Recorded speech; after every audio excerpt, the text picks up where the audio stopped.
You can make your family's life much brighter. You will find your work much lighter. It's as easy as can be to live better electrically.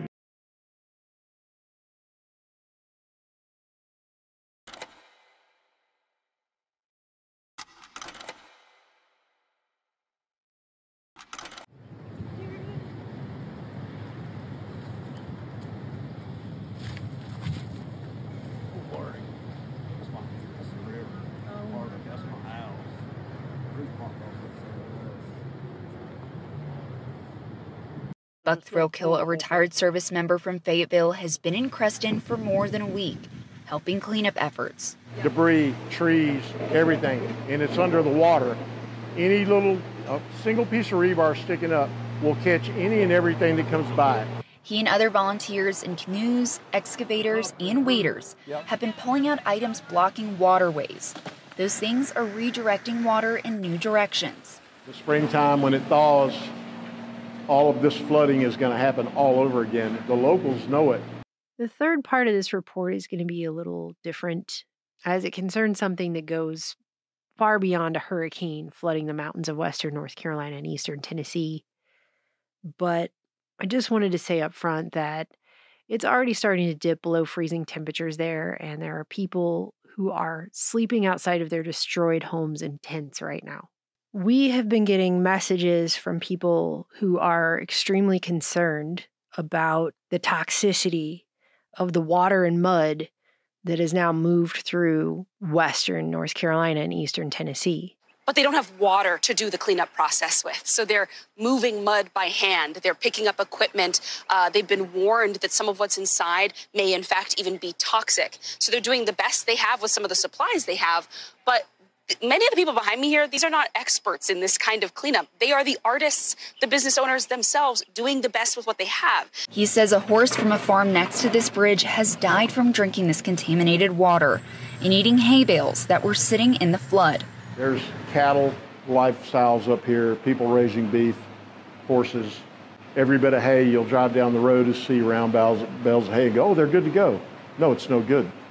It can't be used. Even Madison County Chamber of Commerce has now put up a warning on their official website that the mud in Marshall, North Carolina, just for one example, is absolutely toxic, that they have hazardous material protocols now in effect. Downtown Marshall, North Carolina was swallowed by catastrophic flooding.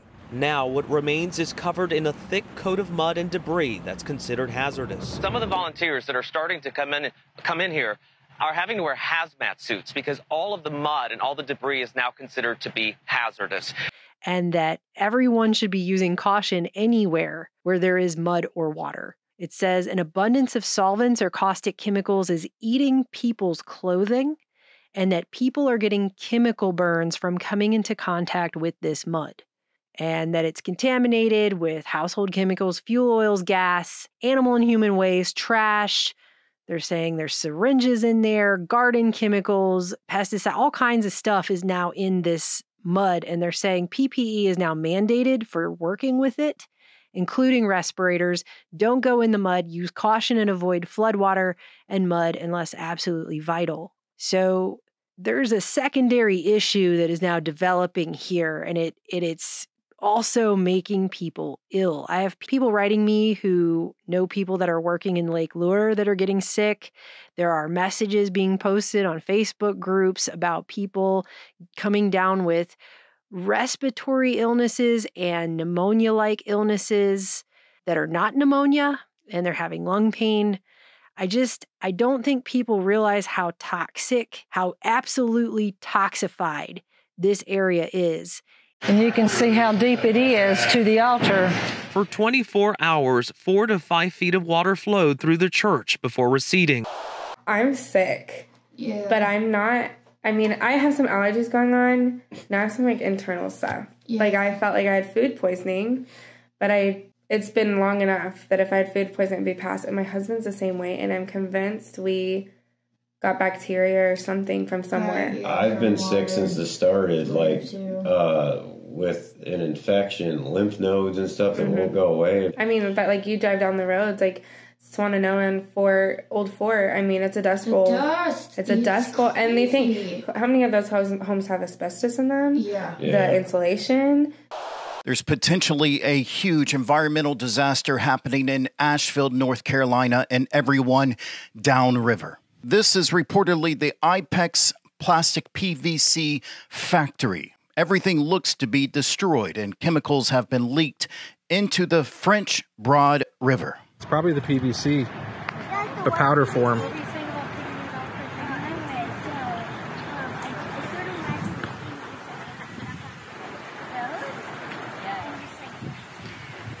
This is the only disaster I've ever worked, and I've been doing this since Hurricane Katrina. It's the only one I've ever worked that the federal government is actively working against recovery. This one, completely different. They're actively working against the recovery process, which tells me they've got something to hide. And Bear from the internet, he's from Grindstone Ministries. They were one of the links I put for people to donate in the pinned comment under this series of videos. He did an interview with Billy Bond, who's a permaculture guy, just a couple of days ago. And I think everybody just needs to hear what this man is saying about what is going on with this mud in this area. And I believe that they do have something to hide, because we're already getting reports, firsthand reports of cadaver dogs that are dying, that we're walking through these areas, especially in your neck of the woods, walking through the silt, walking through the muck, even going through decon afterwards, being decontaminated. I've got reports, one guy had 10 dogs there, and 4 of his dogs are already dead, and the other 6 are dying. Got another woman, firsthand account, that was rescuing horses, was leading horses through the muck and the mud and the river. And the horses are so incredibly sick that they started doing blood tests on the horses. And the tests that have been coming back are, in their words, literally off the charts. They've never seen anything like this before. Citizens, the last report I got in your area was 50 to 60 people in Western North Carolina that are already inexplicably sick. And by inexplicably, I mean, they don't know what's wrong with them. And the reason for that is all kinds of shit has washed into that river. Literal human feces from septic tanks that were ruptured, wastewater treatment plants, thousands of cadavers, even though the official reporting is that it's only 213 dead. Well, that conflicts with one coroner that I personally spoke with that had 1,200 people in reefer trailers. Then you've got dead animals, NFS, Nuclear Fuel Services, that lost, the official reporting is they lost training barrels. Well, we spoke to the former training manager at NFS who said, nope, those aren't training barrels, those are live barrels. Wow. And officially the number was, it's just 1 live barrel. Then it was 5 live barrels. Then it was a semi-load, 250 55-gallon drums. And we know because the semi was found and documented under 10 foot of mud. So you've got nuclear fuel or waste fuels. You also have the facility at NFS. They said they lost a pole barn in the flooding.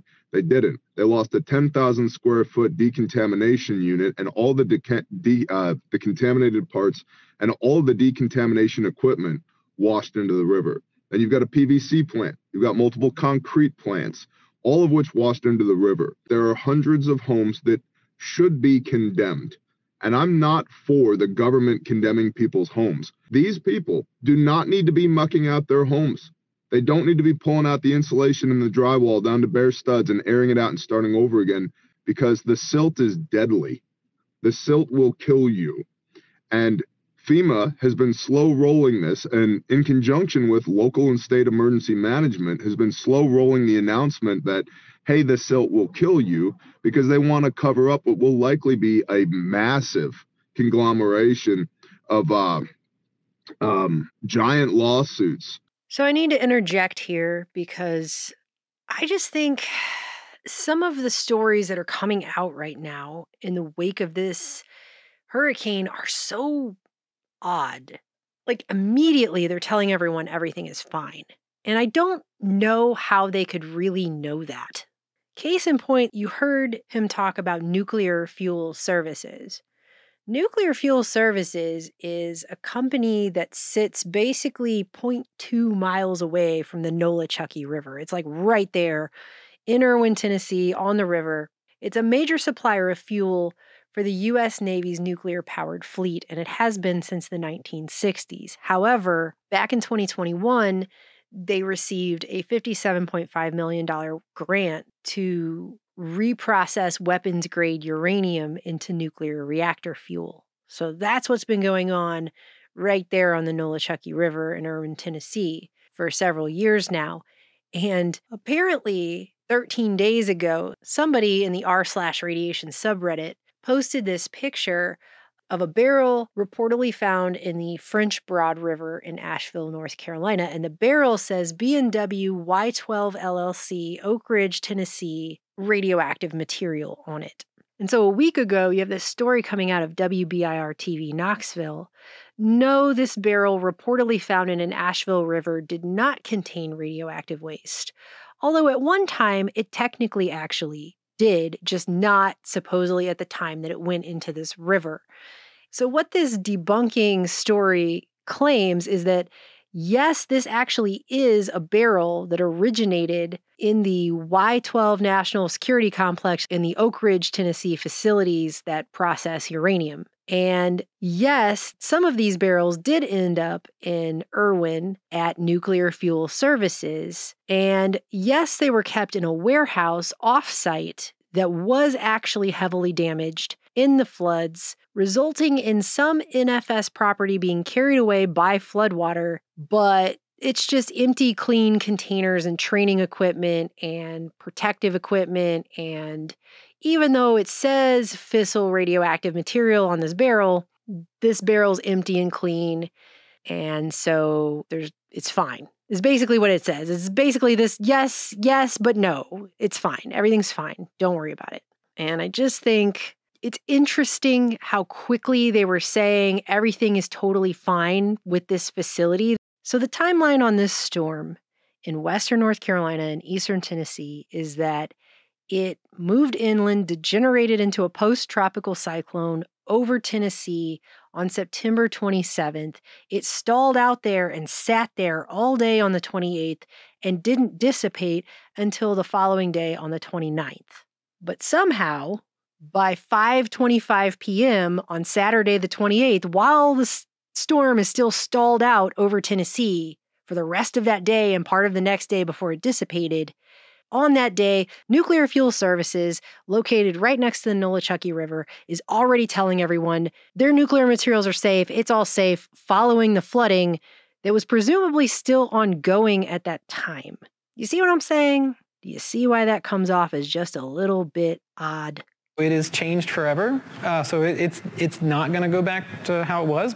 And I did a little digging, and this area on record had numerous EPA Superfund sites in it, including a former electroplating facility called CTS in Asheville that contaminated the groundwater with a toxic carcinogen called trichloroethylene that was found to be in the water more than 4,000 times the safe standard.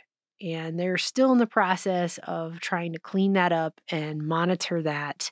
And then on top of that, you have the former Chemtronic site, which was disposing of things from Northrop Grumman and Chemtronics, where they were producing CS tear gas, Mark 24 flares, and the top secret BZ, which is a powerful hallucinogen that was created to take out enemy populations. They were making all this stuff on that site back in the Cold War era.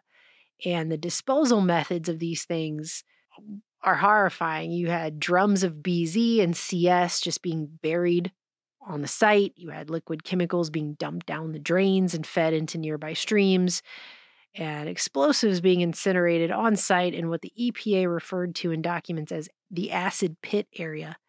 And in 2016, it was reported that the Chemtronic site, it will take at least 30 more years before the groundwater is safe to drink there. And that was in 2016. So these are places that were also flooded. The EPA did put a message up on their website about CTS that simply reads that the EPA has evaluated it and determined that there were no storm impacts from Helene. But These are just the officially designated EPA Superfund sites. According to Mountain Express of Asheville, there are also at least 50 hazardous sites just in Buncombe County alone, and the majority of these sites have not been dealt with yet. So you have things like PCBs, DDT, paint thinners, pesticides, all kinds of stuff, and they've just been kind of fenced in. They just put a fence around some of these areas, and they're just sitting there. They have not been cleaned up yet. The water coming from where all this kind of started in Tennessee, that was already, the people were already getting sick because of chemicals being dumped there. There's actual nuclear stuff, all kinds of things. And now you're adding to it, like you said, there's mildew, there's literal death, animals, human beings, there's sewage, there's more chemicals that were dumped, whether purposely or not, in Asheville, where you can, as nasty as it is, you see like soap bubbles almost on top. Yeah. So people are having to, if they're going to bathe, that's the water they have. Mm-hmm. Or if you're drinking water, I don't think Old Fort has public water yet. They have no water. If you have a well, obviously this is what you're getting. Right. Yeah. And there have been a couple documentaries that have come out now about the already toxified waterways in North Carolina. The tests have been done all over the entire state and have found forever chemicals, PFAS, and things like that in the water. This map shows PFAS contamination across the U.S., and many communities have yet to be tested. So there's some serious problems already with water contamination in North Carolina. It's an issue. It was an issue before this happened. Discharge from local companies bubbling up to the surface in the water there. At first glance, the discharge looks unnatural and suspicious, but this process is totally legal in Tennessee, and more importantly, this is safe.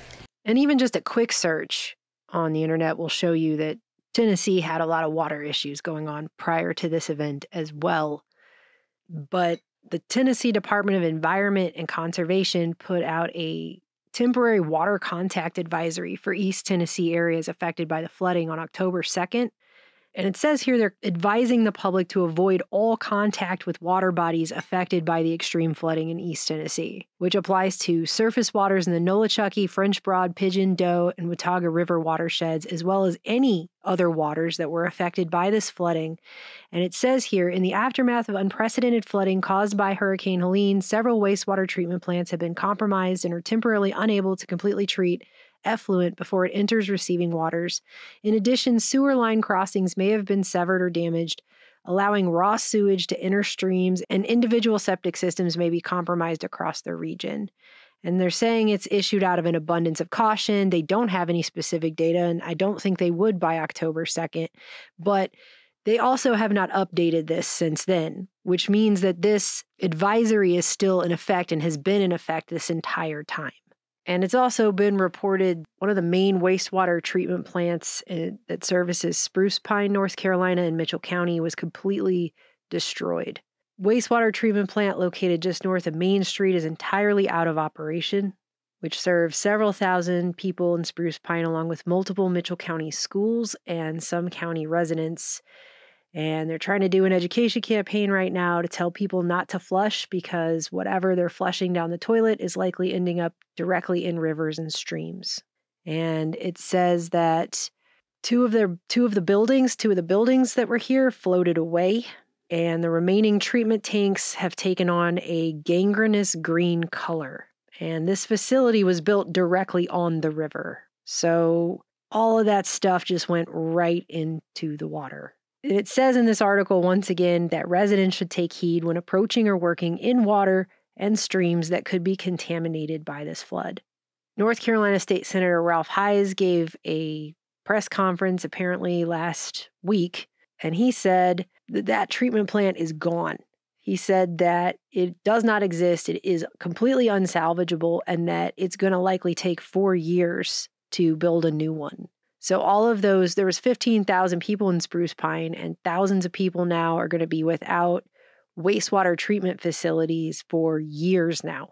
I don't know what's going on in that well water at this point, but I just think an abundance of caution is an understatement. And at least somebody was talking about this. U.S. News put out this article on September 30th, just pretty much right after this happened, reminding everyone of a basic fact that is a known fact in this country. Flooded industrial sites, toxic chemicals pose silent threats after a hurricane.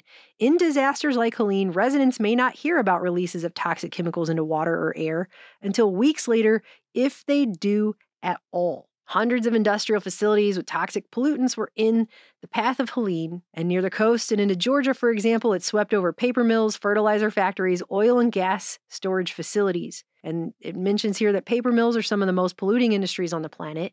In Florida, a retired nuclear power plant was hit with a 12-foot storm surge, which inundated not only the buildings, but an industrial wastewater pond. And there's spent nuclear fuel stored at that site, which was also flooded during another hurricane in 2023. But Bloomberg reported it's believed to be secure. Well, believed to be secure and secure is just not really the same exact thing, is it?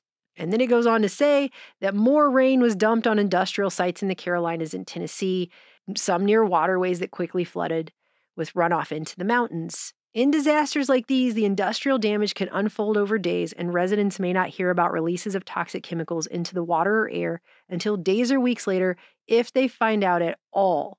Yet pollution releases are common. So I was getting told that I'm fear-mongering for warning people about the potential toxicity of this water and this mud and what might happen if you come into too much contact with it. And it's not fear-mongering, it's common sense to protect people. If you're going into these areas, to protect yourself, because we don't know and we won't know for a while how safe that water and that mud is. But the stories that are coming out and the messages that people have written me and the things that I'm seeing on social media, there are a lot of people that are talking about being very concerned about this. I'm telling you. And this is part of why Grindstone is not mucking houses. I don't want our people in these houses. We don't want them in the silt. We have pallets of PPE for anybody that has to go anywhere near it. There is bad stuff in the water. There is bad stuff in the silt. So it only makes sense to be safe and protect yourself. It's not fear-mongering to have this conversation. This is a conversation that should be had. And I just think it's sad that years and years of these events happening. We have years and years and years. I'm an American, okay? I've been here for 4 decades. And if you've been even paying even the slightest bit of attention at all, then you know how this works. There's always this immediate, everything's fine, don't worry about it. And then later stuff starts coming out. The idea that anyone could just trust automatic reassurances of safety that are based on literally nothing, just because somebody in a position of authority got on TV and said it, I don't understand how that still works on people at all. At all at this point. I really don't. You want to know what we'll never forget? We'll never forget how the head of the EPA, like 2 days after 9/11 happened, got on TV and said, it's fine. The air is fine to breathe. There's no asbestos. It's great. Just 2 days after the attacks, EPA Administrator Christine Todd Whitman reassured New Yorkers about the air. Well, if there's any good news out of all this, it's that everything we've tested for, which includes asbestos, lead, and VOCs, have been below any level of concern for the general public health. Was it, though? No, it absolutely was not. And 2 years later, in 2003, the Inspector General for the EPA came out and said there was no basis for those claims. So why'd she say it? Why do they always say it? That's a question no one ever asks themselves, but maybe they should. After Hurricane Katrina, the EPA took 400,000 laboratory samples of soil and flood sediment. Later, an analysis was done of that data, the policy frameworks that guided the collection and organization of it, and the agency's subsequent claims about the relative absence of risk, which is another nice way of just saying the safety, of people returning to the city, residents going back to the city, right? This analysis revealed, quote, some of the ways in which risk assessment in the U.S. environmental regulatory system is deeply structured by the production and reproduction of ignorance. In short, it is set up to fail. It is literally built to not do the thing it's supposed to do. It's not just deeply flawed, it is structured to not do its job. It is structured to fail. And they define ignorance here straightforwardly as an absence of knowledge. So 400,000 soil and flood sediment samples structured to give you no actual information upon which subsequent claims that it's safe to go back into the city. I mean, do you see what I'm saying?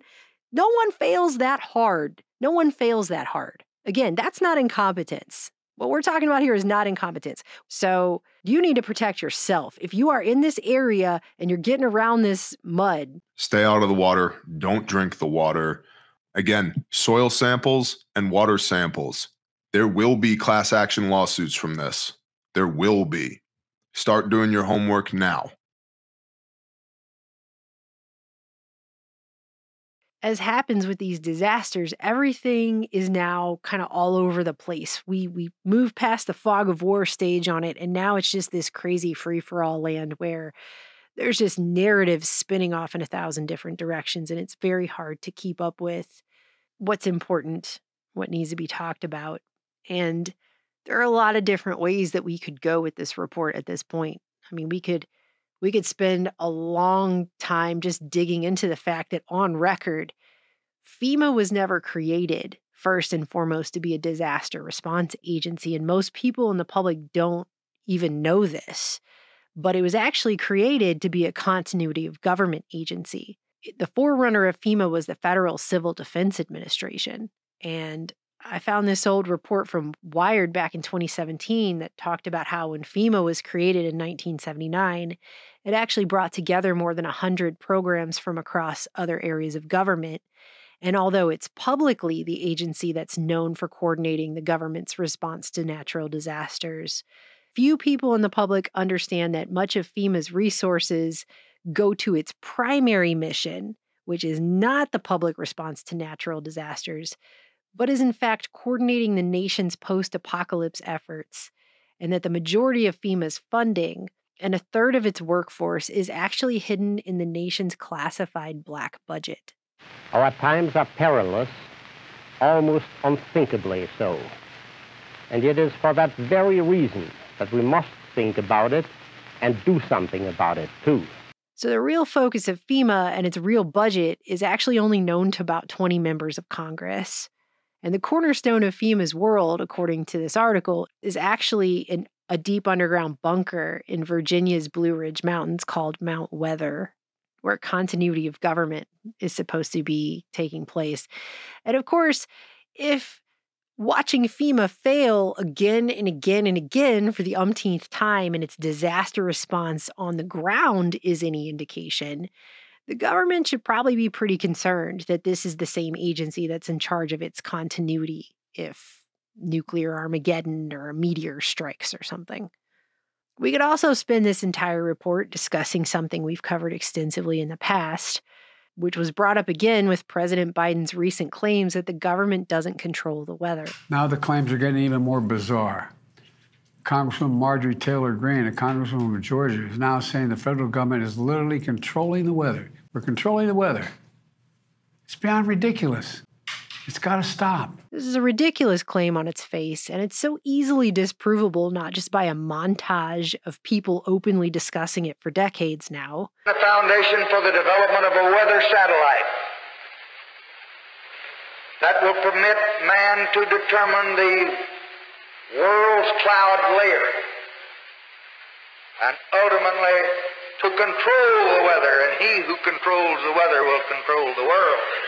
The Air Force has gotten great value out of HAARP in the past. We took over from the Navy and managed it and actually did a number of experiment campaigns up there and have finished our work that we're interested in doing up there. We've moving on to other ways of managing the ionosphere, which the HAARP was really designed to do, was to inject energy into the ionosphere, be able to actually control it. Another example is the array of technologies, often referred to collectively as geoengineering, that potentially could help reverse the warming effects of global climate change. One that has gained my personal attention is stratospheric aerosol injection. Well, instead of doing a rain dance, we physicists are firing trillion-watt lasers into the sky to actually precipitate rain clouds and actually bring down lightning bolts. Or declassified documents that talk about it, but simply by our nation's own laws, such as Public Law 94-490, otherwise known as the National Weather Modification Policy Act of 1976, which was passed October 13th of that year. The stated purpose of which, in part, is literally, quote, to develop practical methods and devices for weather modification. I mean, that's a law that was passed in this country. It was a program. I'm not even sure why we have to continue arguing about this at this point in 2024. It's not a theory. This isn't a crazy, kooky theory. It's a fact. It's on record. Perhaps Biden made such a provocative, contentious claim publicly just to take the focus away, even if briefly, from the growing tide of discontent happening with his administration's disaster response on the actual ground in the wake of this hurricane. It's beyond ridiculous. It's got to stop. By means of cloud seeding, atmospheric scientists are trying to find out if rain can be brought on prematurely in the clouds of a threatening thunderstorm. If it can, it might also be possible to reduce the destructive lightning discharges at the height of the storm.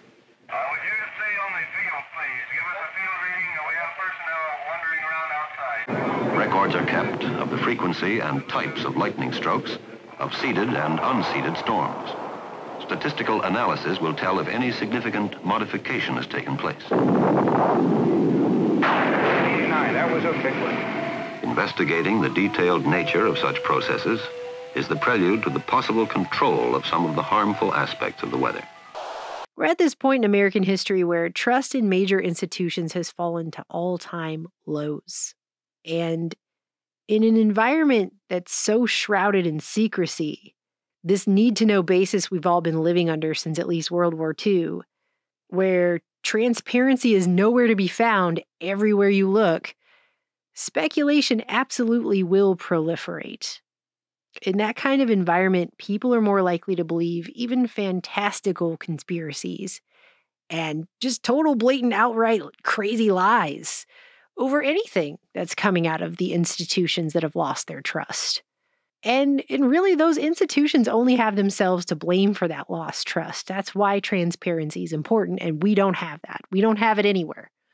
And one of the now widely debunked conspiracy theories that came out surrounds lithium mines in the area and charges that this whole situation will be a land grab for that. We don't bill homeowners. We don't bill the local municipalities. We don't bill the state. We don't bill FEMA.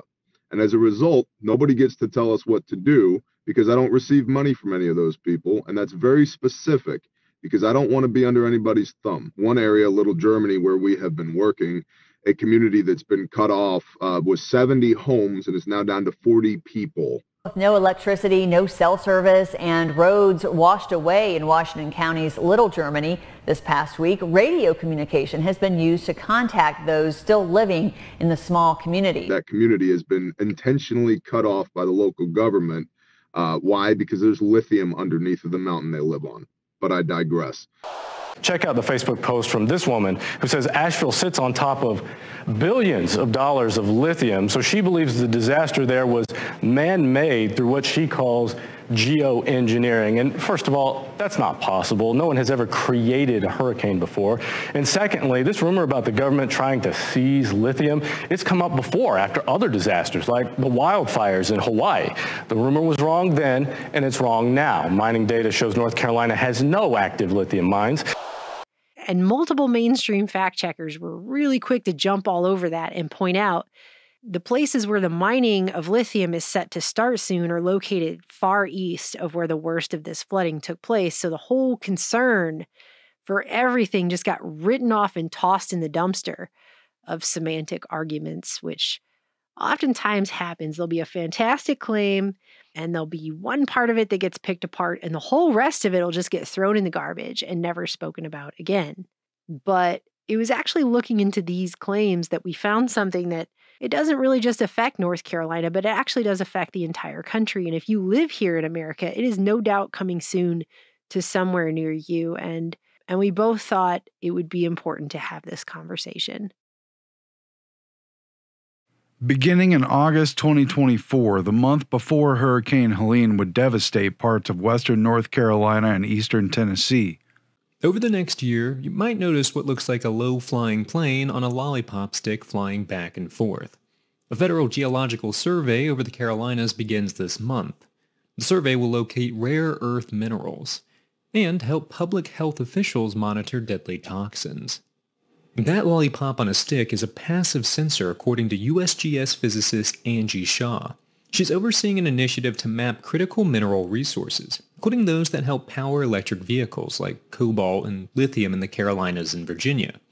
She said the data will provide a rough sketch of what lies miles beneath our feet. Industry might say, oh, there's something there. Maybe I'll explore this area in more detail. The plane will fly over the region for a year. Then researchers will analyze that data for another year before making it public. An unprecedented geological survey project was initiated, taking place above the state via helicopter and covering broad regions of North Carolina, South Carolina, Virginia, and West Virginia, all scheduled to continue over the course of the next year in an area chosen both due to its known and suspected mineral occurrences. They're using low-level planes to collect high-resolution data that will show our geological framework. This new geophysical survey is a better understanding of the deep geologic underpinnings. That includes info on underground minerals, natural gas deposits, fault lines, and environmental hazards. It will also help map subsurface geology, where some rocks could be located hundreds and thousands of meters below the surface, more than 3,280 feet, based on their magnetic signature. You may see some low-flying planes over the next several weeks, and that's because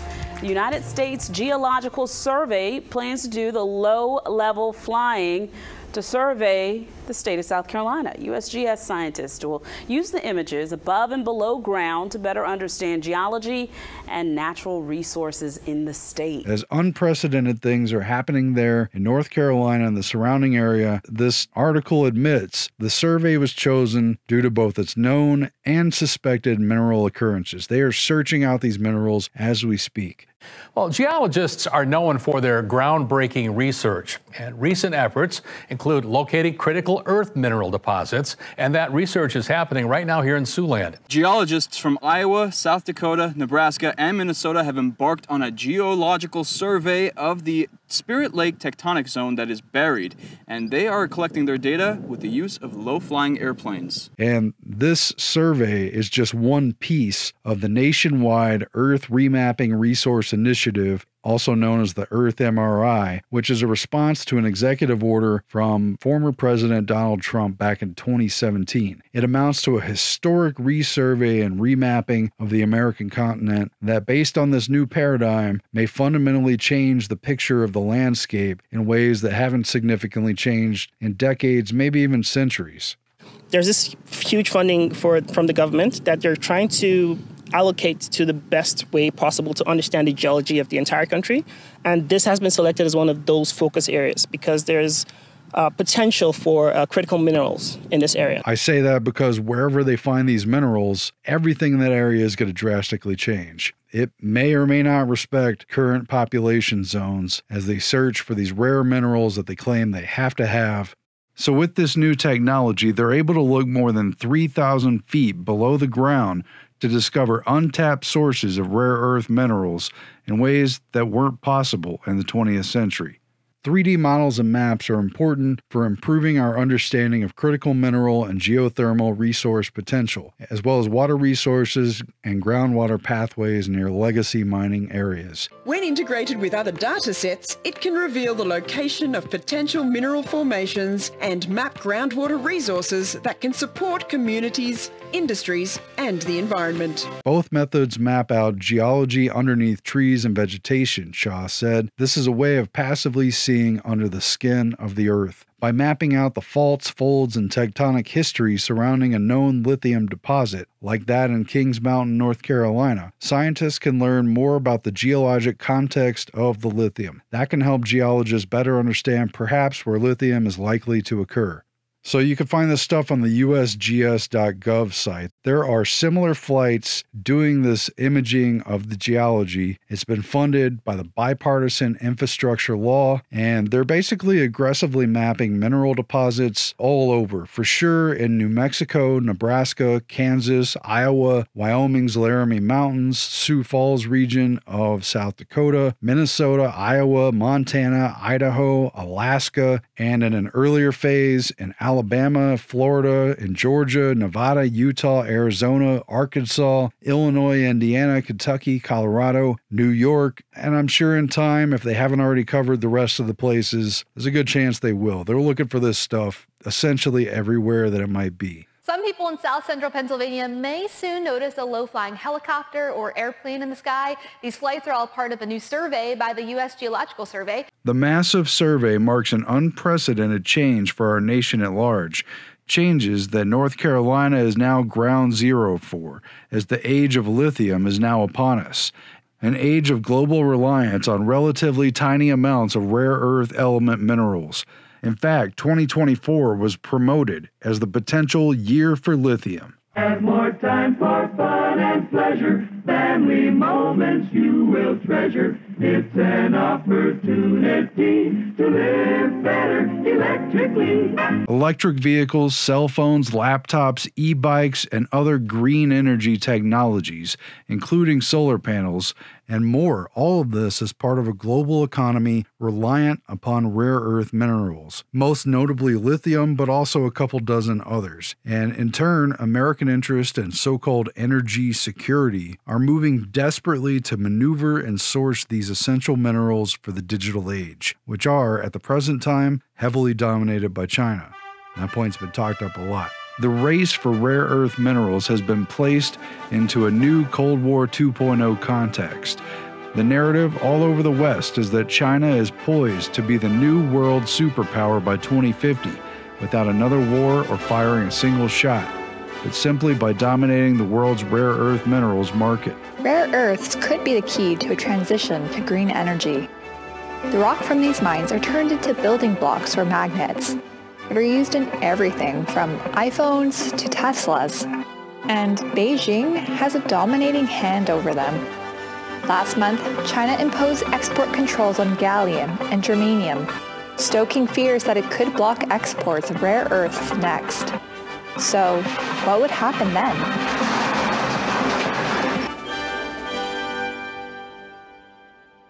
They're sitting on $10 to $12 trillion of critical minerals in Ukraine. They could be the richest country in all of Europe. I don't want to give that money and those assets to Putin to share with China. If we help Ukraine now, they can become the best business partner we ever dreamed of. That $10 to $12 trillion of critical mineral assets could be used by Ukraine and the West, not given to Putin and China. This is a very big deal how Ukraine ends. Let's help them win a war we can't afford to lose. Let's find a solution to this war. But they're sitting on a gold mine to give Putin $10 or $12 trillion of critical minerals that he will share with China is ridiculous. So the West, including the EU and US, are in a mad rush to find their own sources of this mineral and stop the reliance upon China. That's the way this lithium-based green energy transition has been framed. In 2019, Reuters reported that China supplied 80% of the rare earths imported by the United States between 2014 and 2017.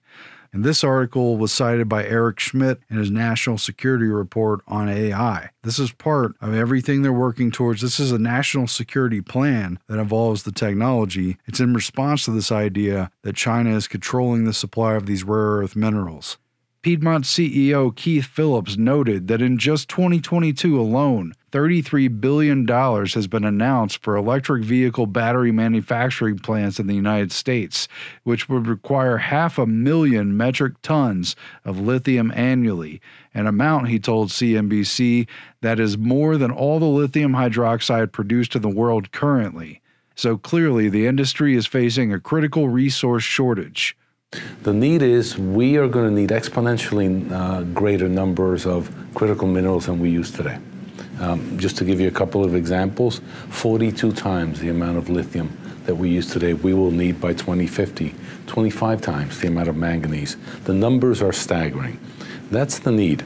The vulnerability is that right now, 2/3 or even more of these minerals are owned, controlled, mined, or processed by one country, the PRC. Thus, in the last few years, these vital rare earth elements have become really important in the national security imperative for the U.S. and its allies. Since June 2022, the formation of the Minerals Security Partnership, a coalition between 14 nations, Australia, Canada, Estonia, Finland, France, Germany, India, Italy, Japan, Norway, Republic of Korea, Sweden, the United Kingdom, the United States, the European Union.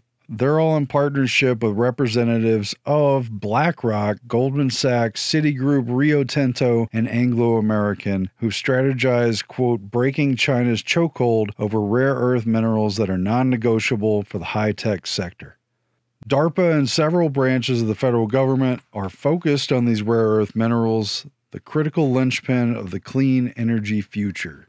In 2023, the Department of Energy declared 18 critical minerals as the, quote, electric 18. Critical because of the risk for supply chain disruptions due to any number of reasons, from political, regulatory, and social factors to basic availability. 3 rare earth elements, neodymium, dysprosium, and praseodymium, all just household names, all of them, are some of the most vulnerable critical minerals to supply chain disruptions. High-performance magnets require rare earths for fabrication, and these magnets are used in a litany of clean energy technologies, wind turbines, electric vehicles, solar panels, next-generation electric batteries, and efficient lighting systems. What a plan for efficiency, basing it on minerals that they don't know where to find. This is what's happening.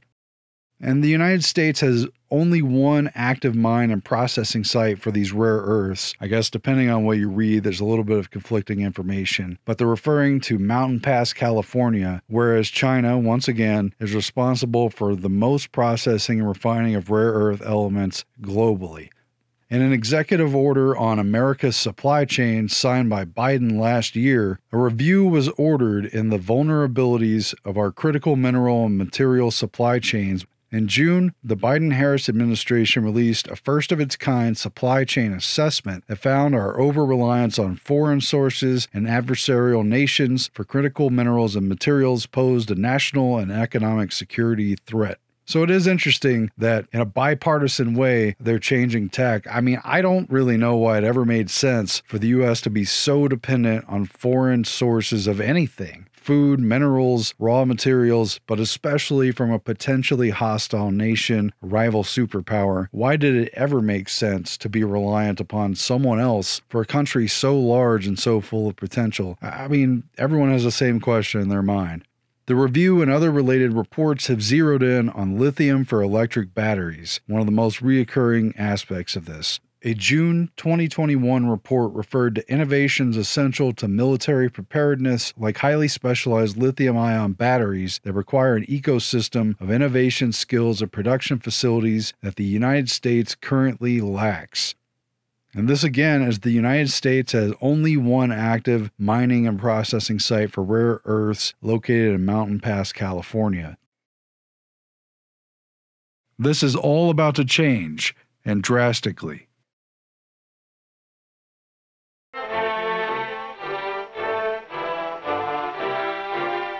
The electric economy plan worked out just as he predicted.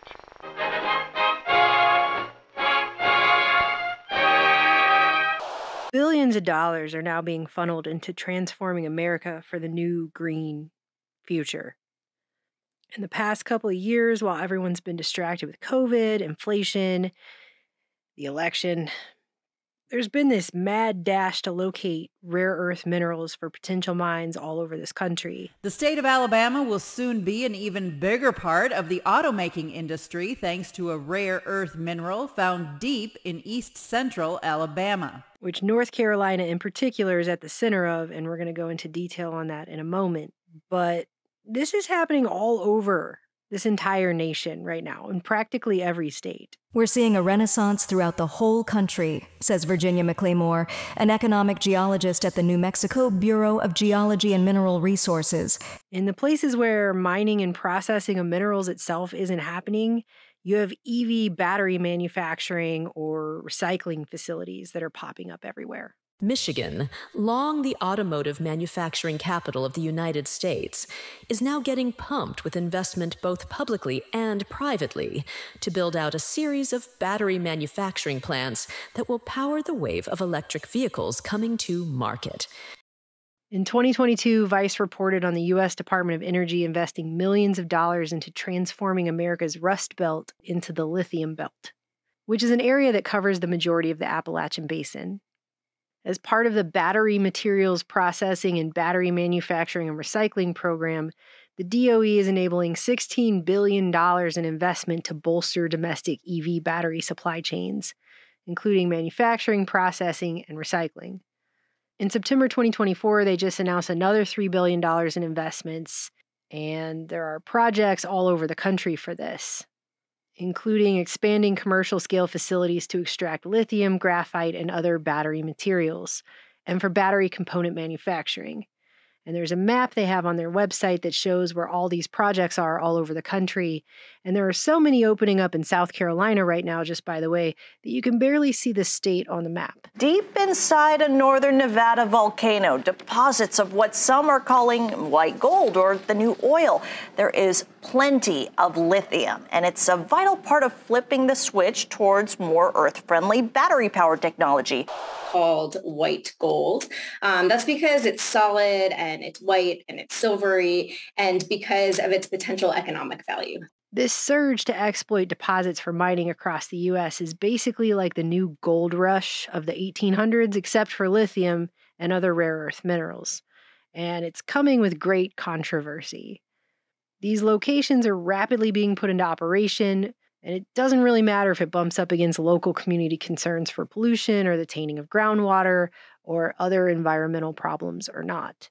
Panasonic officials say they're still on track to open up the state's first EV plant early next year. General Motors and Samsung tonight are creating a $3 billion EV battery plant in New Carlisle, Indiana. GM has announced a new plan to build an electric vehicle battery factory in Lansing. This would be their third such factory in the United States. A planned $5.5 billion electric vehicle plant near Savannah is getting a presidential seal of approval. It appears that a huge electric vehicle battery plant being built in Florence County is going to get even huger. Another electric vehicle battery plant heading into it. I just want to emphasize that we couldn't even count how many new mining sites are being opened up in the near future to dig for these minerals because it's just that many. And in other cases, they're actually reopening or repurposing old mines, along with many processing facilities that were used in the production of nuclear and hydrogen bombs.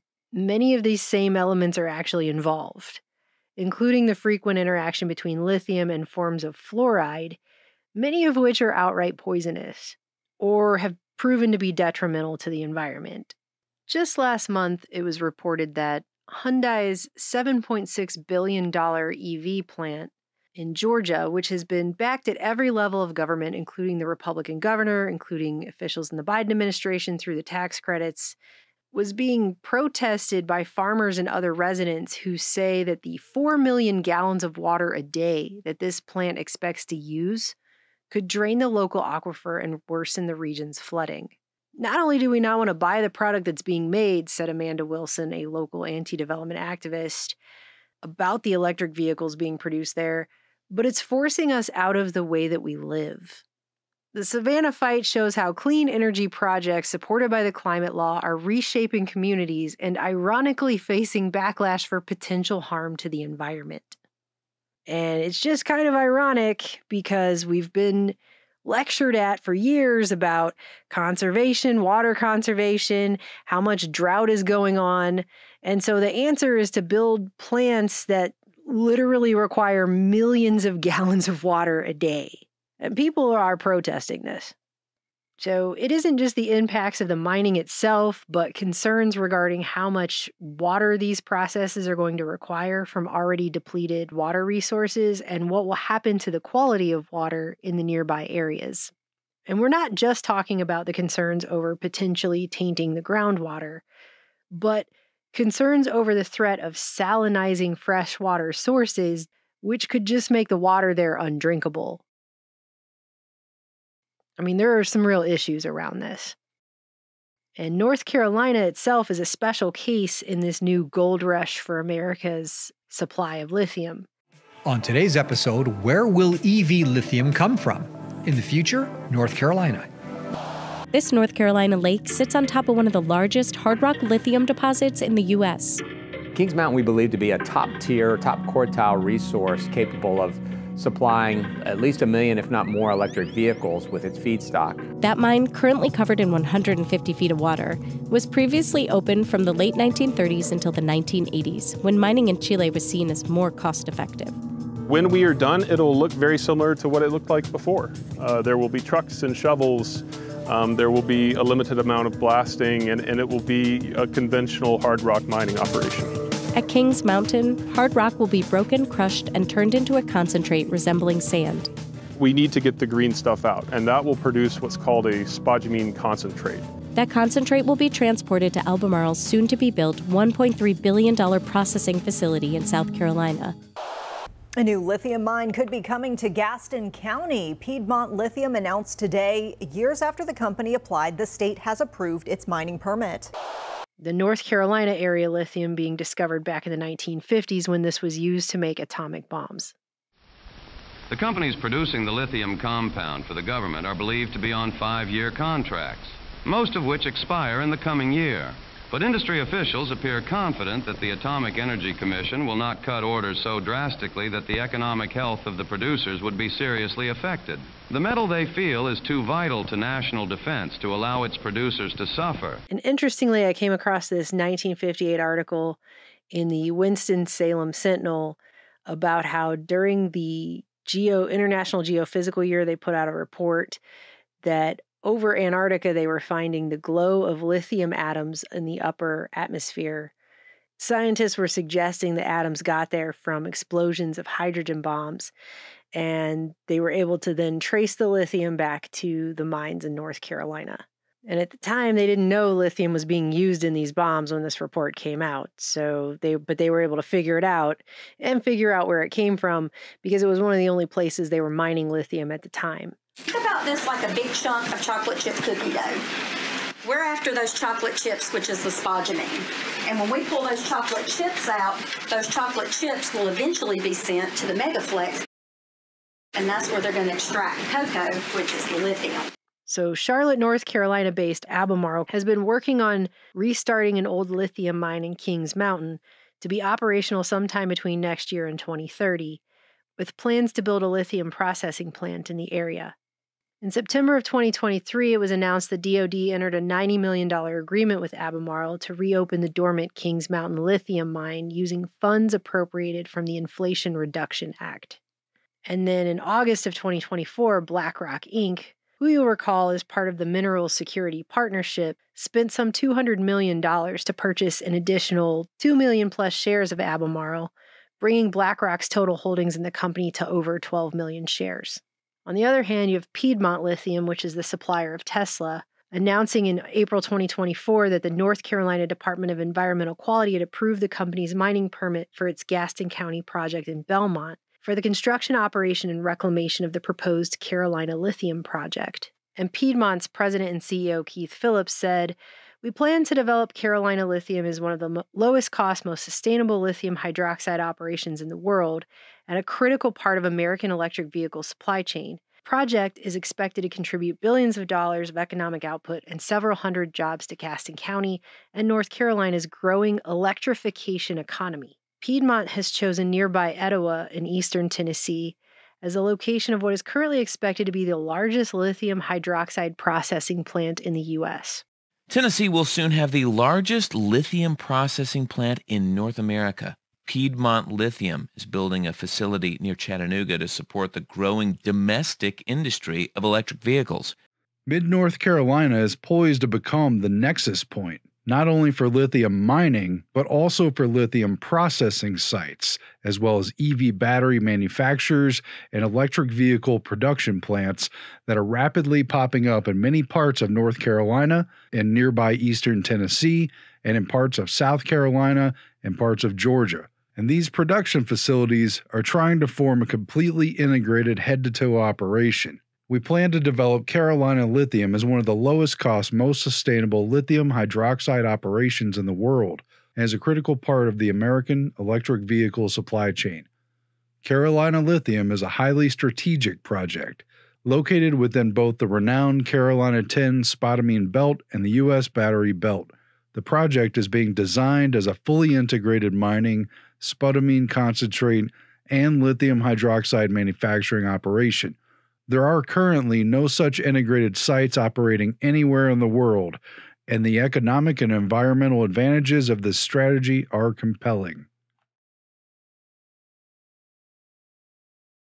And that's all before you get to tiny Spruce Pine, North Carolina, a town that's home to the entire world's main source of high-purity quartz that's needed for semiconductors, with facilities that supply between an estimated 70 to 90% of the mined and processed high-purity quartz used in the entire industry. This one little town, which just got wiped out by the hurricane, although the mines are okay, is so central for not only its quartz, but the proprietary refining processes that the Belgian company that mines this quartz uses, that the Daily Mail ran with the headline that Spruce Pine will help fuel the entire world's AI revolution and power an entire $530 billion semiconductor global industry. So the properties of the minerals in North Carolina are quite unique to the whole world. But right now, we have the government using new technology to help discover new mineral deposits, not just there, but in states all over this country. More lithium was just discovered in a massive formation that covers parts of Louisiana, Texas, Arkansas, Mississippi, Alabama, and Florida, and it's being reported that that might contain enough lithium to power 50 million electric vehicles. And you have chemical plants in Louisiana that are already being converted into EV battery manufacturing plants as we speak. And speaking of Florida, scientists are also saying that Florida phosphates are significant sources of rare earth elements, noting that the state could, quote, satisfy nearly 50% of the U.S. demand for many of the critical rare earth elements. Wyoming, they just said, they found 2.3 billion metric tons of rare earth minerals there in the southeastern part of the state. In Idaho, the first and only cobalt mine in decades is opening right now. In Nebraska, they just discovered there might be the second largest rare earth mineral deposit. This will be the second largest rare earth resource in the United States. The company that wants to dig a mine in southeast Nebraska says resources under this ground could help in the renewable energy revolution. A latest survey published today shows a huge deposit of rare earth material, among other critical metals, south of Tecumseh. NileCorp says that this could be the discovery that gets the mine a green light. All of these say it's the largest or the second largest. They're discovering everything all the time, and so everything that they discover, they're like, no, this is the largest. No, that's the largest. Southern California's Imperial Valley right now is currently being transformed into Lithium Valley. So this is basically everywhere, is what I'm saying. The new paradigm is spreading to every corner of this country while everyone has been paying attention to everything else. Like, this is what's actually going on. I think the only state I couldn't find anything in right now so far is Wisconsin. That's just for right now. That doesn't mean anything about the future. They also found a $1.5 billion lithium deposit in western Maine a few years ago, which they claim had some of the largest lithium-bearing crystals that have ever been found. The magnitude of this is really something new. It's estimated to be worth roughly $1.5 billion. But what makes it really unique, I think, is the richness of the lithium in these particular crystals. It is the richest known lithium deposit in the world. It contains about 11 million tons of ore. But under Maine's recently enacted mining laws, it's unclear if this can be extracted. However, it was reported that this particular type of mining is so extremely rare that there isn't an area of the rule in Maine that specifically explains this kind of work. And that's the thing. Many laws in this country, not just mining laws, but water laws, don't cover certain facets of these types of mining and processes because a lot of them are so new to the country. And the thing is while a lot of people have been championing this green transition that's being touted as so much better for our environment as a whole, not that many of those same exact people actually want any of these mining operations or processes or battery facilities in their own backyards. This is a small community in a rural area. A lot of folks really do not want that to change. They moved here to kind of get that country lifestyle. They don't want to have a big factory in their backyard. So we're kind of stuck in this paradox now of how willing will Americans be to accept the dirty side of clean energy? And not everyone agrees that expansion of mining is the best way forward for a sustainable future. Suffice to say that the techniques, which are different for each obscure mineral, which could be found in a deposit with many different rare earth minerals, are complicated and controversial. And certainly in the case of fracking, which is sometimes used for this purpose, hypocritical under the banner of environmental moralism. And Columbia's Climate School has written about the paradox of lithium, an essential element to power the clean energy transition, can have negative impacts on the environment. And one sentence in particular stands out from that. They said, "We must not fall into the same traps from which we are trying to free ourselves." Producers are also facing environmental pushback. I simply feel this bad feeling in my stomach. This is progress. This is the future. Really? Pouring concrete over nature, while we know how polluting the factory is going to be. Is this the green future? For who?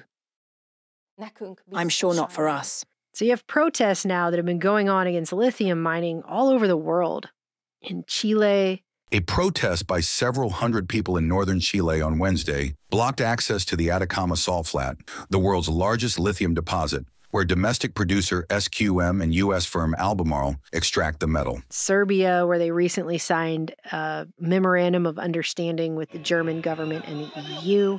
In Serbia in December 2021, we saw a lot of protests and thousands of protesters in Belgrade blocking bridges to protest Rio Tinto's plans to invest over $2 billion there for lithium production.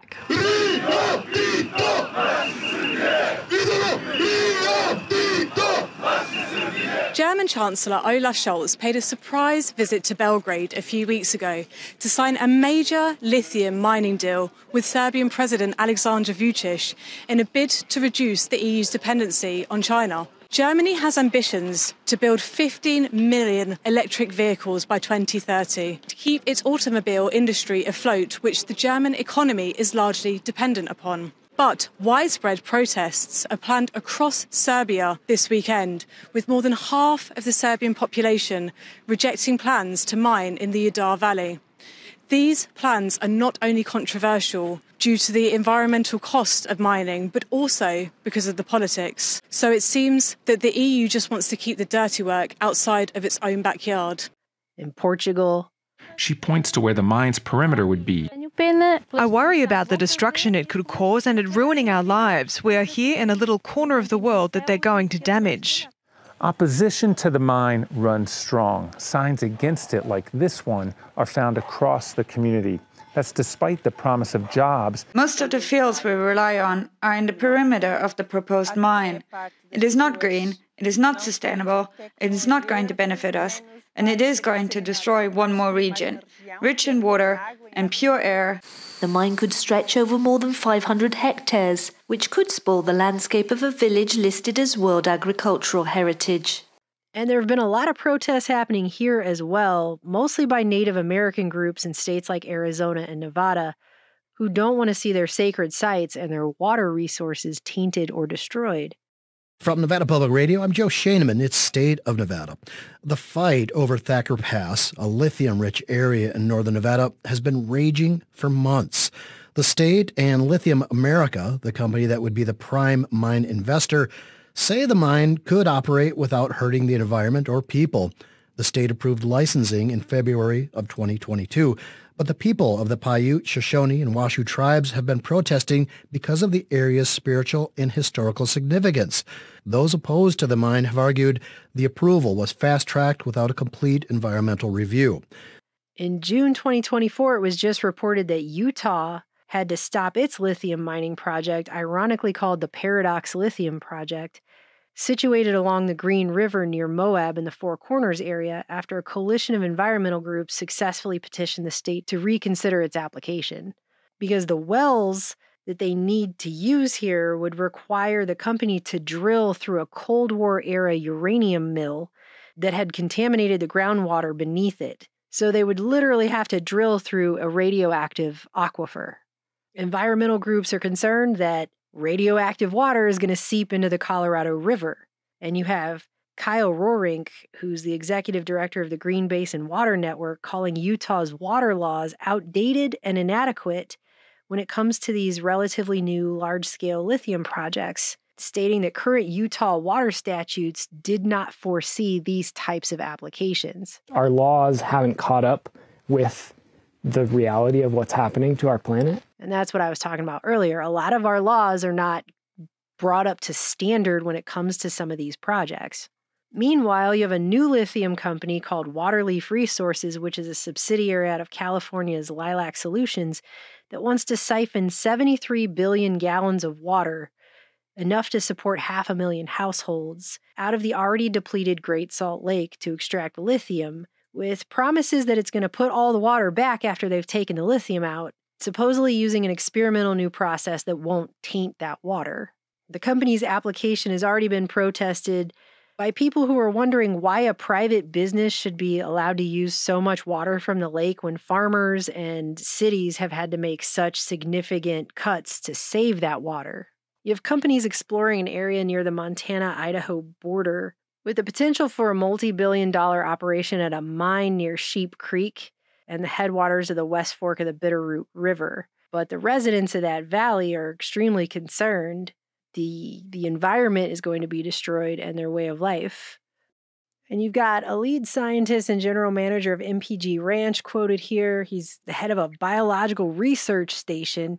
And he's quoted in here saying, "The more you look at this project, the crazier it seems. If it were up to me, we wouldn't issue these guys a fishing permit, much less a mining permit." And then down here, they've quoted the Northwest Program Director at Earthworks, Bonnie Geestring. She says, "I do think it's really important to talk about how difficult it is to predict water quality impacts, even today, with modern mining." They commissioned a study of 12 major operating mines in Montana that all began after the implementation of modern federal and state mining regulations back in the 80s. And they found 90% of those mines resulted in water quality impacts that were not predicted when those mines were permitted, when they were given their permit. They talk about how hard it is, how very difficult it is to stop a mine. And almost the only way to do it is if they go bankrupt or if you can get congressional support. Nonetheless, it says those gathered made clear that many residents fear how the mine may harm the local economy, the community, and their way of life. And I swear you could just take that line and you could transplant it to any of these stories the world over, because that's what everybody's concerned about, and they're concerned about it everywhere. And I'm telling you, look in your own backyard, because this is not just in these rare areas, and it's not just in places where Native Americans are complaining. This is coming soon to an area near you. I don't think people realize how pervasive this is about to be. Despite breaking a treaty with the Oglala Sioux tribe, uranium mines have popped up all over the Black Hills in South Dakota, and they're threatening a water aquifer and reservoir right now that also provides drinking water to Rapid City and Ellsworth Air Force Base. So that's already going on, but the Black Hills is another location that's now being proposed for new lithium and rare earth mines. And at least they've said they're going to clarify part of one mining law, part of one they've been using to justify these things. For example, the 1872 mining law that they've been using, which conveys the same rights established through a valid mining claim to adjacent land for the disposal of waste from that mining project. Like, that's a thing. So now they're at least saying the Department of Interior said we need to obviously take steps to clarify that for the 21st century. Kind of ridiculous. We're using 1870s laws for this. But you have Native American groups all over the map, all over Arizona and Nevada and New Mexico, who are fighting back against these things because some of them are taking place on the sites where multiple massacres by government agents occurred. They are taking place on ancient sacred sites where ceremonies are performed and those sites are being used by native tribes. But it's also a gathering and a ceremonial use area because it has our traditional medicines, traditional foods. The obsidian is there that we collect, obviously. So it's just a special place, a sacred area. And Lithium Americas had found that there's lithium minerals there, and now they want to dig it up and mine it out of there for the green rush that's going on in the world. And they're also taking place on areas that have endangered species that only grow, like in the Thacker Pass, Nevada situation that's going on. There's an endangered species of wildflower that literally can only be found there and nowhere else on Earth, right? And some of you might say, well, who cares? Some of you probably don't care who are listening to this right now. But don't you think it's a little ham-fisted and a little bullshit that we've been fed this line our entire lives about how the green, energy transition is so important for the environment. They care so much about the freaking environment. They're going to tell you what kind of car you can drive and where you can drive it and who can even afford it and where that's going to be. And everything's got to be spelled out by some Agenda 21 narrative. But when it comes right down to it, and there's literally an endangered species of plant that grows nowhere else on Earth, if they want to mine that area for minerals and completely wipe that out, they don't give a crap. They do not care, okay? They don't care. So it's the idea that this is about being green or caring about the environment is one of the biggest jokes I think I've maybe ever seen ever told about anything ever, okay? Because we have endangered species acts. We have all kinds of stuff that's been put into place. I mean, the whole precedent for the government owning parklands and all this other stuff is because they're supposed to be protecting and conserving that, right? That's for conservation. But when it comes right down to it, if they decide it's a Cold War 2.0, we got to beat China, which is a phony narrative anyway, and I'm about to tell you why later on in this report, then they'll do whatever. And they don't give a crap about the environment or endangered species or any of that propaganda they've been shoving down everyone else's throats for decades now about what this green future is supposed to be. It's all BS because when it comes down to it, they will rip that ground open and take whatever the hell they want. And they really don't care. They don't care about any of this. We got to have arguments about, Indigenous Peoples Day and all that other stuff. They don't care. That's like talking out both sides of your mouth because you're a two-faced liar. All right? That is all that is. It's some PR show. It has nothing to do with the actual reality on the actual ground. They say what will become the largest federally approved lithium mining project operating in the U.S. comes at an environmental cost. The whole issue of electric vehicles and lithium mining is tricking us into believing that we can have this modern industrial lifestyle that we all enjoy and also solve global warming. It's not going to solve any climate change problem, but it's a major contribution. This facility will help us increase the supply of U.S.-based lithium resources to fuel the clean energy revolution. We're sitting on a gold mine, literally. I think we're a silent majority. I think a lot of people are afraid to say anything about it because they are bringing a lot to the town as far as money. And it's also been going on in North Carolina. In the last few years, you have North Carolinians who have been protesting the reopening of these lithium mines and lithium mining in general in their area. Cries of "not in my backyard" echoing through Gaston County tonight. Dozens of residents are speaking out to county commissioners against a proposed lithium mine moving into the area. Dressed in red as a sign to stop. These protesters hoping to put a halt to the proposed lithium mine in Gaston County. People don't want to live near mines. The concerns include potential water contamination, dust and noise, all things no one wants in the place they call home. They are willing to destroy people's lives, homes, and one of the most beautiful, peaceful areas in Gaston County for rechargeable batteries. Piedmont Lithium's proposal would risk contaminating water sources for thousands throughout Gaston County. It's a waste to our town. I do not want the destruction. When they first started this, they said they're going to put a solar farm right here. And that would power the whole thing. Well, I did a little bit of research on that. That wouldn't have gotten the first machine running. But a lot of the people out here, they're poor, they don't know how to push. These are the people who've been pushed around all their lives. Giant corporations have pushed them around. Here's a corporation pushing them around. Gaston County was actually chosen for this project because it's actually an area that is very rich in lithium.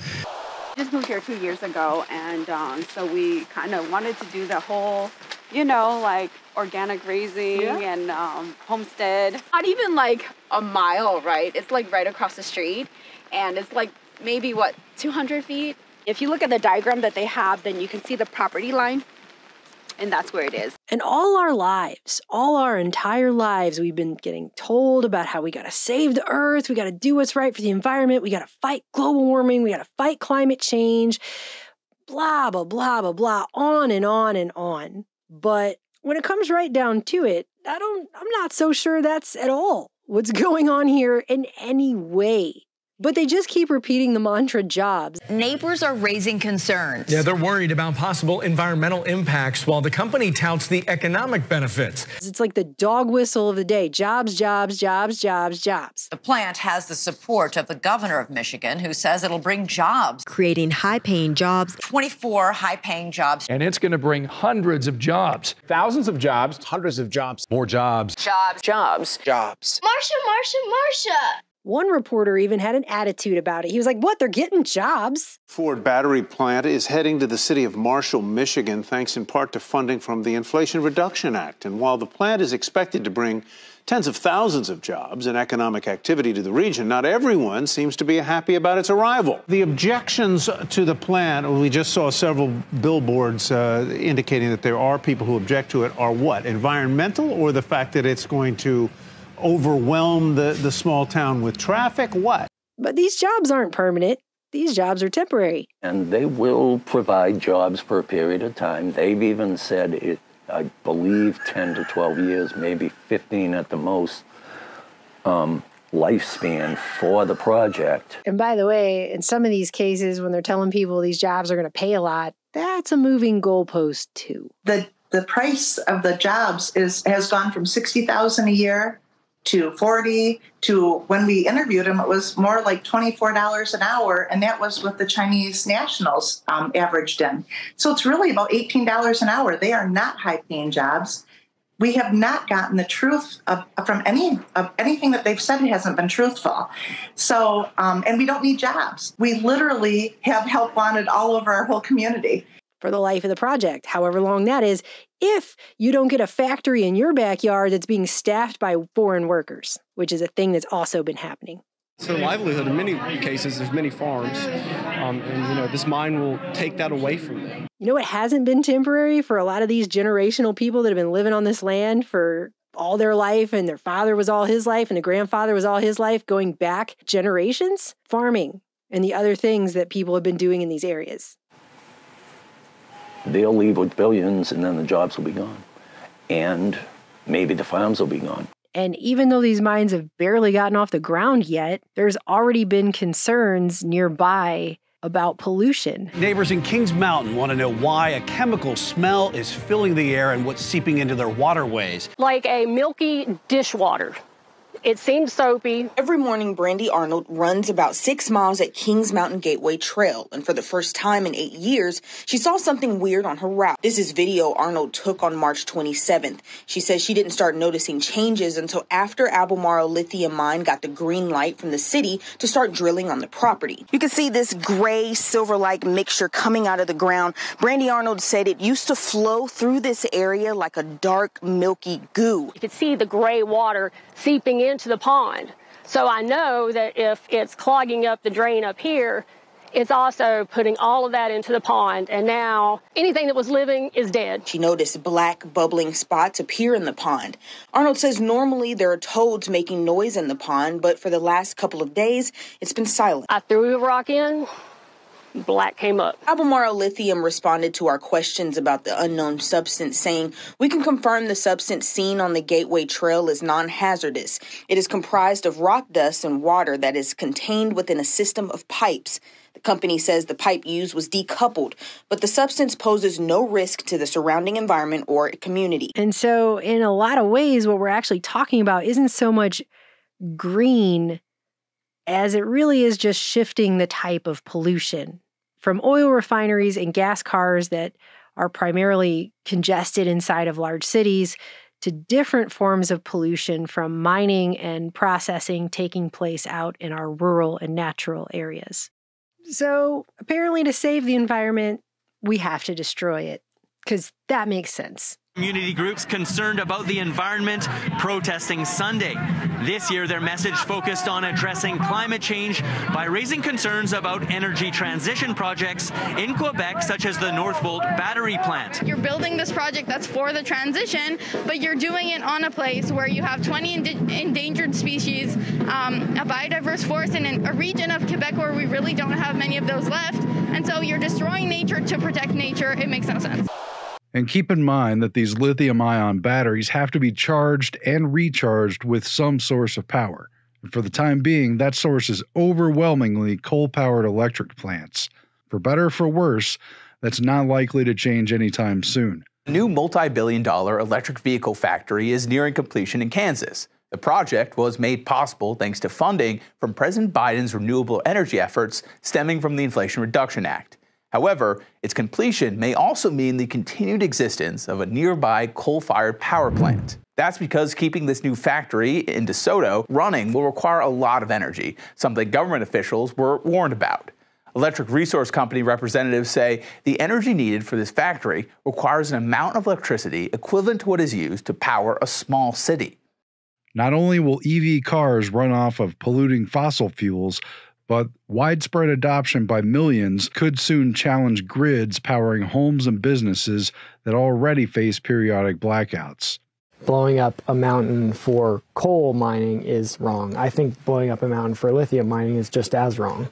Commitment to transforming essential resources into critical ingredients that enable a more resilient world.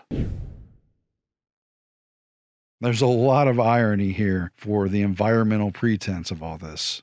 Dramatic irony, heavy, weaponized irony. A lot of these techniques, if they're not altogether counterproductive to clean energy and environmental notions, then they certainly carry a level of hypocrisy. I mean, no doubt there's problems with the oil paradigm that we've lived under for the past century, but it's really not clear how much better this new paradigm is going to be. I could be wrong about that.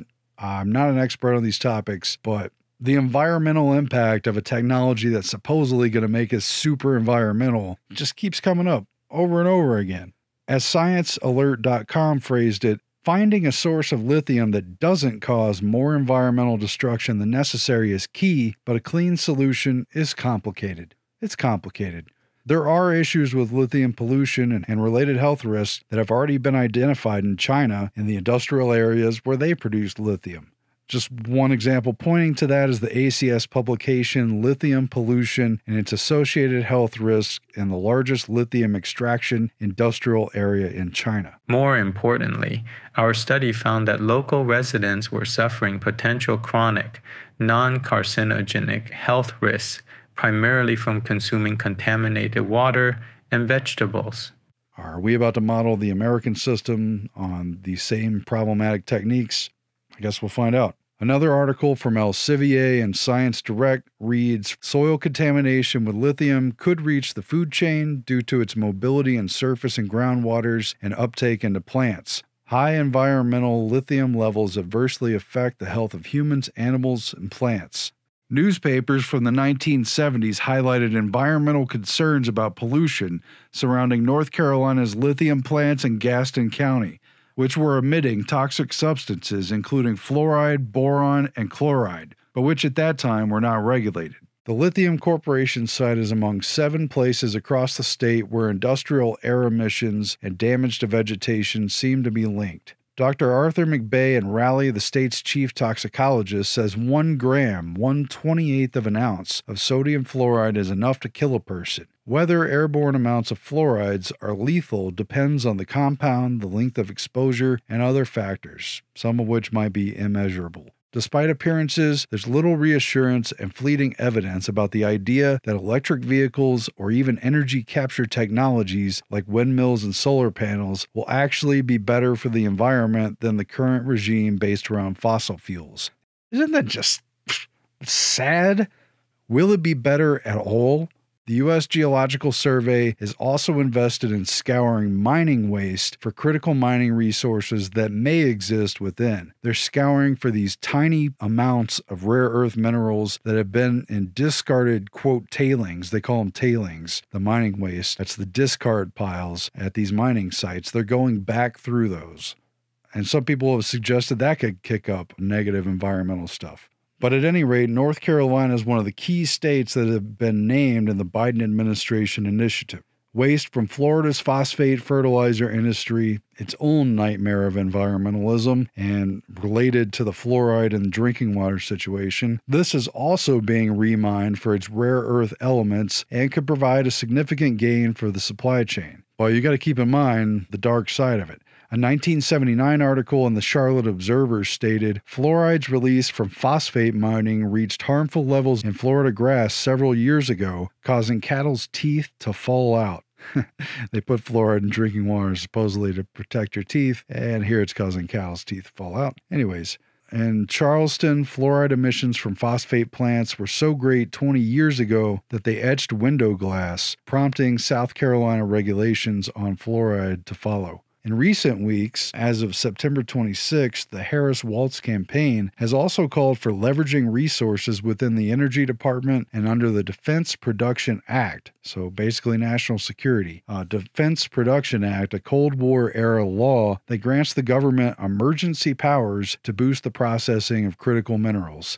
Kamala Harris and Tim Walz have been calling for this in their campaign, and I wouldn't really expect the Trump administration to do any differently, while I don't know what his current position is. So, national security is in place. The government is backing these efforts, so if they can get to these minerals, they will get to these minerals in whatever form, and unfortunately with whatever impact to the nation as we know it.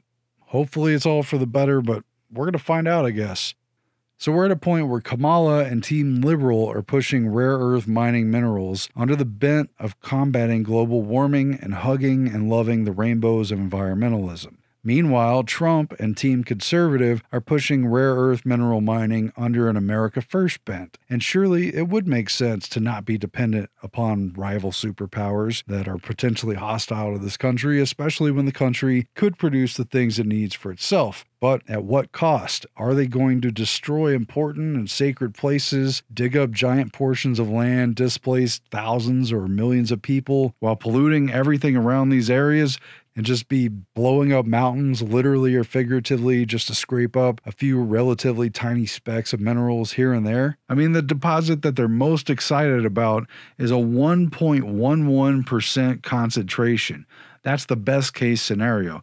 This stuff is very thinly scattered, probably across almost all the landscape. Surely it would make sense not to trash the environment and to come up with a better, cleaner technology to live by. But is that what this is going to be?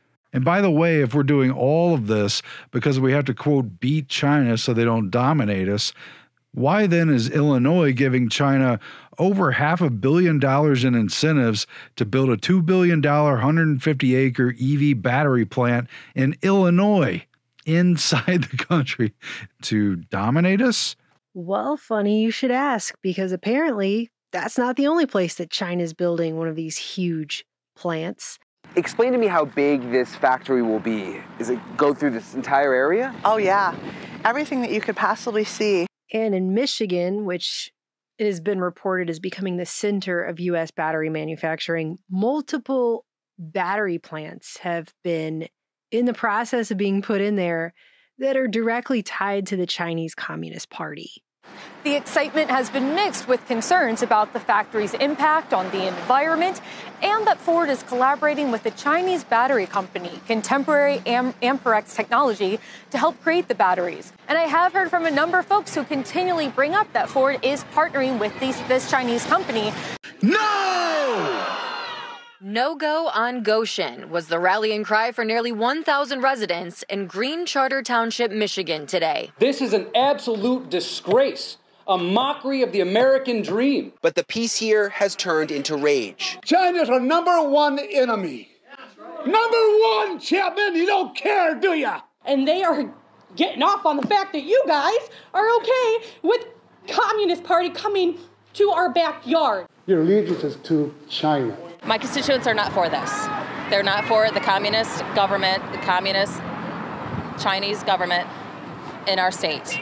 It's just a mistake to be relying on a business that's affiliated with the Chinese Communist Party for our economic future for Michigan. America can innovate. We shouldn't be relying on their technology. Xi Jinping has put himself in charge of the military-civil fusion that basically says that anything business-related in China has military implications, and they reserve the right to extract that information. So it really puts all these partnerships into question. The plant is set to be built 100 miles from Camp Grayling, where the Michigan National Guard is training the Taiwan military. And they're giving them millions and millions of dollars in taxpayer funding incentives to build these massive plants there. They've tried to do this all over Michigan, and in some cases, the pushback has been that people in Michigan have voted out their entire local and county governments over this. Have steps been taken to start construction on this plant that we're talking about? Yeah, they've put a couple of spades in the ground, but think about what's happened. So all of the people that voted to allow this to happen lost their election, not only just at the township level, but at the county level. They've completely flipped both of those. So this isn't just a one-off, somebody who just doesn't want development in their community. This is a genuine concern. This is part of this big equation of the government, of Democrats in Washington, D.C., telling you we're going to pick your car. We're going to make you drive an electric vehicle. We're going to make car companies build electric vehicles. Oh, and by the way, we're going to bring a Chinese company with Chinese workers, by the way, coming in to a Michigan community to build components of a battery, where 85% of every electric vehicle, the components of it have to be processed in China. Why doesn't anybody anywhere explain how it makes any sense at all to frame this entire thing in terms of we can't be reliant on China? That's why we have to mine everywhere all over our entire country so that we cannot be reliant on them. But we're going to go ahead and court them like it's an old-timey wedding and give them millions and millions of dollars to come build gigantic factories here that are going to be largely reliant on Chinese components for everything that's in that factory. And some of them are even bringing in outside workers. Make it make sense. This is just so bad for America on so many levels. Make it make sense. When News Nation reviewed Goshen's corporate documents, we found this alarming clause. The company shall set up a party organization and carry out party activities in accordance with the Constitution of the Communist Party of China. Explain to me how big this factory will be. Is it go through this entire area? Oh, yeah. Everything that you could possibly see. Like, how stupid do they think everybody is? Obviously very. It's just not even a very well-constructed narrative. They weren't Republicans and Democrats. A lot of them just wouldn't even identify either way. This is just a grassroots community movement that understands having this big Chinese plant that's going to be dealing with toxic materials. And by the way, they missold it. They said, oh, there's a rail there that will take these materials in and out. There is no rail there. There is nothing honest about the way that the government and Democrats force this thing down this community's throat. And you can see by the shots there, these are very idyllic farms. There's horse farms there. There's cattle farms. I mean, it is really beautiful there. And to plop this very toxic battery factory in the middle of all this, I tell you, it just makes no sense whatsoever. And they wouldn't have to do it if they didn't mandate, they being the Democrats, mandate that you have to drive an electric vehicle.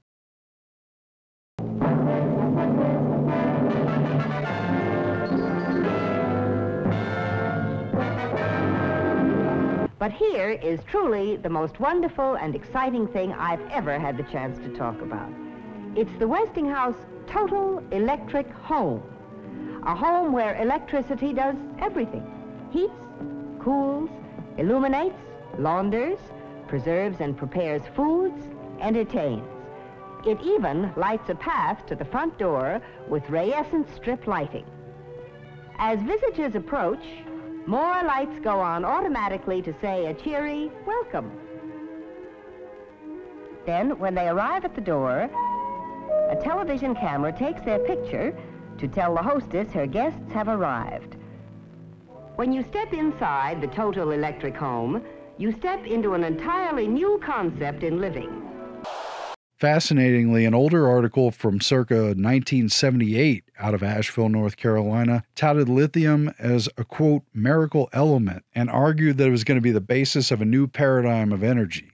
H.E. Ullin, president of the Lithium Corporation of America, based there in Gastonia, North Carolina, stated, "We are not running out of energy. We're just in a transitory period. There's a great new world just around the corner. We are approaching an era where we will no longer need oil and coal for energy. These will be freed for other uses, and for energy, we will use lithium." And he claimed that 1 pound of lithium contains the same energy as 27,000 barrels of oil. Among a host of applications in production, lithium is used in batteries, notes this 1978 article. Therein lies its great value for the future. In the future, automobiles will be powered with rechargeable lithium batteries. In tests, we have run a Ford Maverick 289 miles without recharging its lithium battery. This product is only 5 years from marketing. Without question, Ullin said, the lithium batteries that could be recharged 1,000 times will power the automobiles of the year 2000 300 miles between charges. The life of such a battery will be 300,000 miles. They will produce no exhaust pollution. Our environment will be cleaner. This conception of electric vehicles based on lithium-ion batteries stated back in the 1970s is almost the same as the version the public has been offered in the present time. The cars of the 1970s were reportedly getting the same mileage range as electric cars today, at or around 300 miles, and supposedly back in the 1970s they were going to be ready for market within 5 years, back when Elon Musk was still just a child. These things were supposedly ready for market then. So what stopped it? Why didn't it happen? At the moment, North Carolina imports all of its energy except for a little wood, but because of its lithium deposits, North Carolina will ultimately become the source of all energy used in the United States. That's what he said back in the 70s. So the plan for this technology has been underway for not quite half a century. It may have been plausibly conceived of even longer back than that as a byproduct of the nuclear industry, other advances in industrial chemistry that were taking place, but it's not being implemented until this time period. Among its many other uses, lithium was the source of power for the hydrogen bomb, according to the article. And as the article brags, all of this will come from right here in our own backyard. How great is North Carolina's supply? North Carolina produces 80% of the U.S. supply. The mine we're working in now has a 50-year supply, and we have other deposits within the state. They got other places in mind. Just where those are located may not currently be disclosed for a variety of reasons, but they're apparently there. Other deposits may plausibly be discovered in the near future. Again, the USGS is leading a discovery and survey process for new deposits nationwide, and North Carolina is undoubtedly a special place of emphasis for this search. And if you look around where you live, you might be surprised or not to find something like this is cropping up in your own backyard. I mean, we found out that officials and citizens have been attempting to fight off a lithium battery storage project in our own rural county here in central Texas just this past July. And the company came to the commissioner's court because they were actually seeking a property tax abatement, alleging this is going to create 200 jobs and everything. We had citizens getting up saying things like, I'm against battery storage facilities wherever they are. You know, are these batteries coming from China?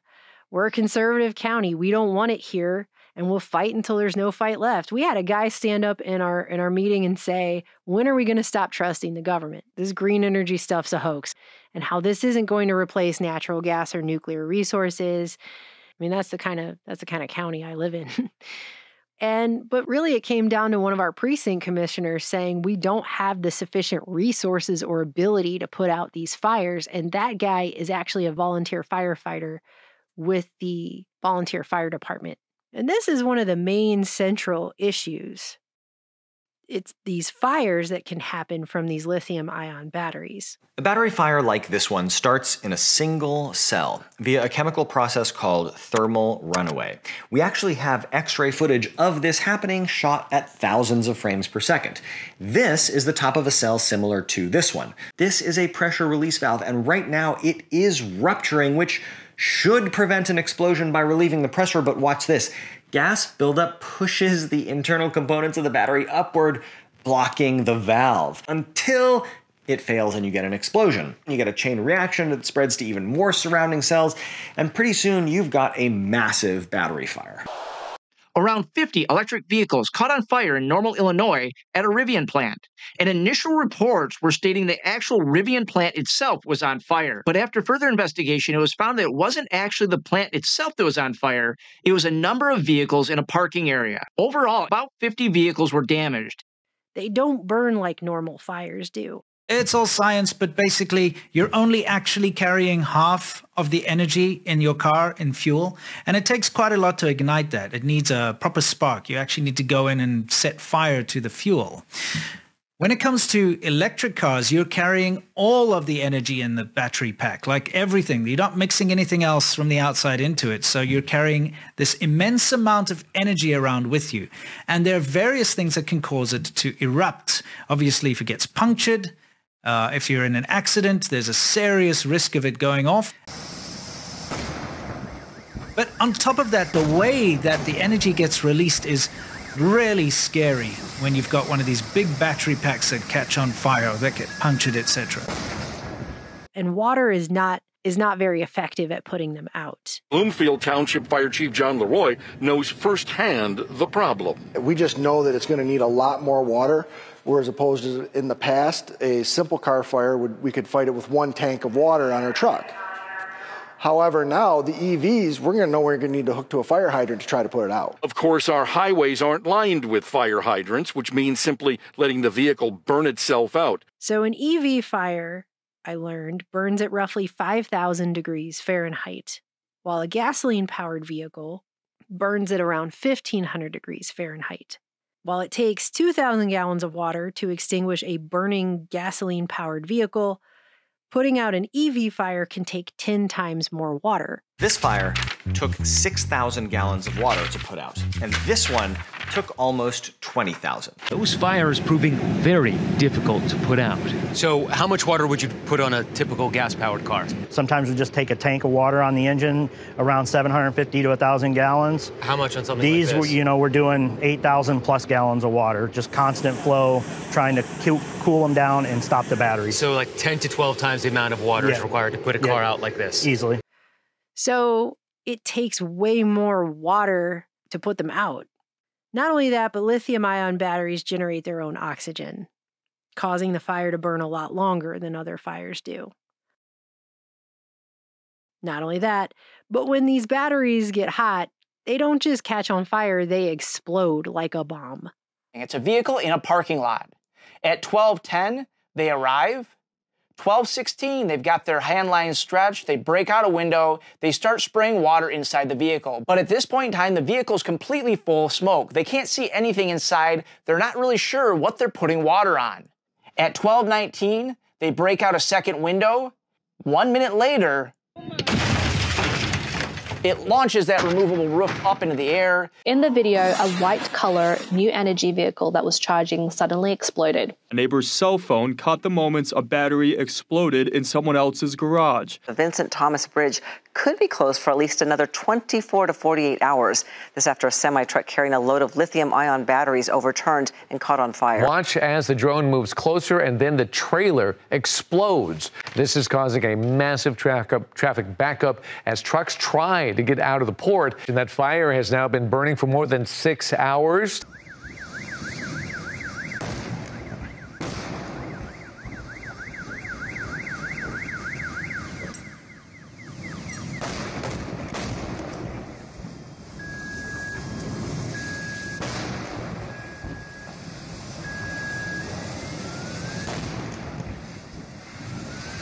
I mean, you could see why they were using it to make bombs during the Cold War. But some say it's not actually the initial fiery explosion part that's the worst, but the vapor cloud explosion that happens, which is absolutely super toxic. But believe it or not, this isn't the scariest thing that can occur when a lithium-ion battery degrades or is damaged. That would be a VCE, or vapor cloud explosion, as we shall see in this video. Between 6 and 11%. There goes the heavy metal nanoparticles. What we realized from our experiments in the literature, if you only partially charge a lithium-ion battery and you abuse it, it need not ignite. You can either delay ignition or it doesn't occur at all. Then the hazard flips from fire to explosion.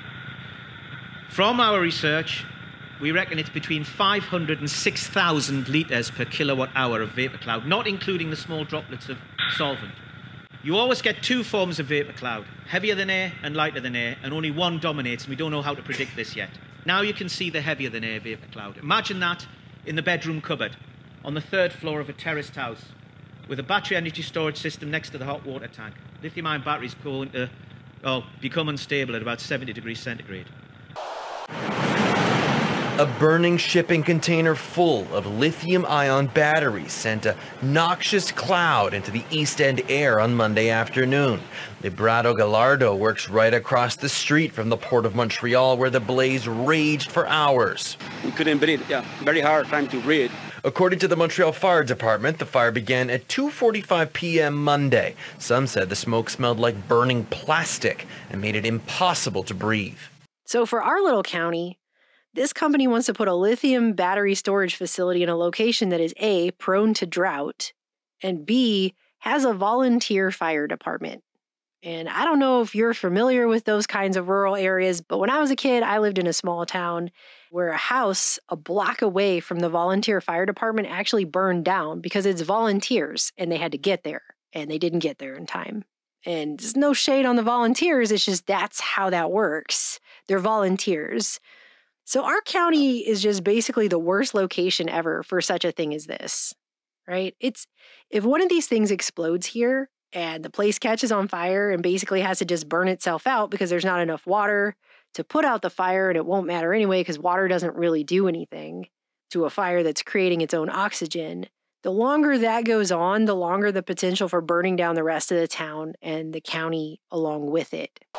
Even though Helene is long gone from Florida, it is still wreaking havoc. Officials say salt water is causing electric vehicles to catch fire. Water and the ion batteries do not mix, and they literally explode. I don't know if you guys saw the video that happened during these hurricanes. There was a guy that somebody had a camera in their garage that was aimed at their electric vehicle, and the car still caught on fire and exploded and burned, even though the car itself was sitting in water, okay? Salt water that is flooding can get into the battery and dry there. And once it dries, it creates what federal safety officials call bridges between cells. And that can lead to fires. And those fires can come anywhere from days to weeks later. There are an increasing number of tow truck drivers and companies who are just refusing to tow these vehicles. Yeah, pretty much so. I mean, they're very dangerous cars to tow. They have a potential to catch fire at pretty much any time. Storing flooded EVs is increasingly a problem. This field has been specifically designated for electric vehicles that have been flooded out by Hurricane Ian. Every single one of them has to be spaced 50 feet apart in case they spontaneously burst into flames. And this is the main reason the people in my county are fighting off this battery storage project. It isn't because of toxic fumes or potential groundwater pollution or environmental reasons. And I'm pretty sure that people would love to have more jobs in a very small rural area. Super Ride's car restoration is open again, less than 24 hours after being evacuated, along with hundreds of other nearby businesses, when a lithium-ion battery fire erupted Thursday afternoon a few hundred yards away at the SDG&E storage yard. The reason for the evacuation? Toxic fumes coming from the burning battery. Schools canceled classes in Escondido today after that fire at a battery storage facility. Now residents in the North County city are raising concerns about these sites as developers look to build another one not too far away. But it's the very real potential that in the unlikely event that one of these EV batteries were to explode or catch fire or something in the facility catches fire, they simply don't have the natural resources and manpower to fight that fire. And it could definitely become very, very dangerous. Fire officials say battery fires are difficult to fight since they can't spray water directly on the flames because of the chemicals inside the batteries. So it's an issue. And that's before you get to the point where, you know, we have massive fires coming out of our factories all the time in this country. I don't know if you guys realize how many fires have happened in our factories in the last few years, but my friend Grace, who runs the channel Really Graceful here on YouTube, she did a series of reports on this, on all the factory fires a couple years ago, because these things happen all the time. I'll put a link below. You can go watch her videos. She was collecting these things just to show how often this happens. It's way more often than people realize. I mean, as we were working on this third section of this report, a shelter in place actually went out in Rogers, Arkansas at a recycling plant that went up in a nasty plume of toxic smoke. You know, 2 people were killed and 35 more were sickened when hydrogen sulfide, which causes respiratory and neurological issues, got released from a Pemex facility near where Aaron's mom lives. She sent us a message on that, which is the second deadly incident at that place in recent months. It just came out that the creeks around East Palestine, Ohio, where the train derailment and subsequent purposeful detonation of the train cars happened, contaminated the creeks in the area so badly that workers became sick during the cleanup, and they hid that report from the public until just recently, despite residents' concerns over it, because they were also getting sick. And by the way, there's a class action lawsuit that's now offering those residents $25,000 to compensate them for any future illnesses they might get. New at noon, good news for victims of the toxic train derailment in East Palestine. People living near the eastern Ohio town will get at least $25,000 for injuries sustained in the Norfolk Southern train derailment. This money is part of a $600 million class action settlement. Lawyers negotiated to have the estimated injury payments increased from the initial $10,000 offer. In order for people to receive an injury payment, they would have to give up rights to file claims against the railroad if they develop cancer or serious health issues later. And a group of them have filed an appeal because they're all pretty sure that $25,000 is not going to cover whatever that's about to be. And so this is just another one of these catch-22s. We live in a country, okay, where the evidence for harm, the burden of proof for harm from chemicals that companies produce, for example, is placed on the average people, you know, that live in the areas around these corporations, and they drink the water and maybe they get sick. Then they go get a test done and then they find out, oh, there's something in this water that's making me sick. You know, then they have to provide that data to the company. A lawsuit maybe happens, it gets drug out for years. Eventually it gets settled with some settlement where they don't admit any culpability at all. And then maybe after that it gets regulated. Maybe it will get probably not. A lot of cases it doesn't. I think protecting public order and the public health isn't really controversial, but how we get there is, you know, industry's got a lot at stake here. So we don't have anything like proactively regulating uncertain risks to public health in this country. We don't have it. All of the burden of proof and evidence of harm is placed on average people and not on the corporations that produce these chemicals and these dangerous toxins, okay? That is the country we currently live in. In America, it falls to us, the ordinary people, to prove that these chemicals are toxic before the chemical is regulated by our government. That is simply backwards. Tens of thousands of chemicals on the market that we have no idea whether they are safe for consumption or not. I mean, anyone with even the tiniest bit of common sense could see why that's a problem in like 2 seconds. That's easy math. It all needs to change. It's terrible. It's really bad. The way that this is set up is to protect corporations and not people, because they're people too, my friend. But we're supposed to trust that this is going to be fine to do just everywhere. All this mining. There are real concerns around our outdated mining and water laws as it is, before you add a bunch of new processes to it, new experimental processes and new types of mining processes to it. They say energy transition projects are part of a false transition that continues the destruction of the environment by prioritizing the profit of multinational corporations over the needs of the population.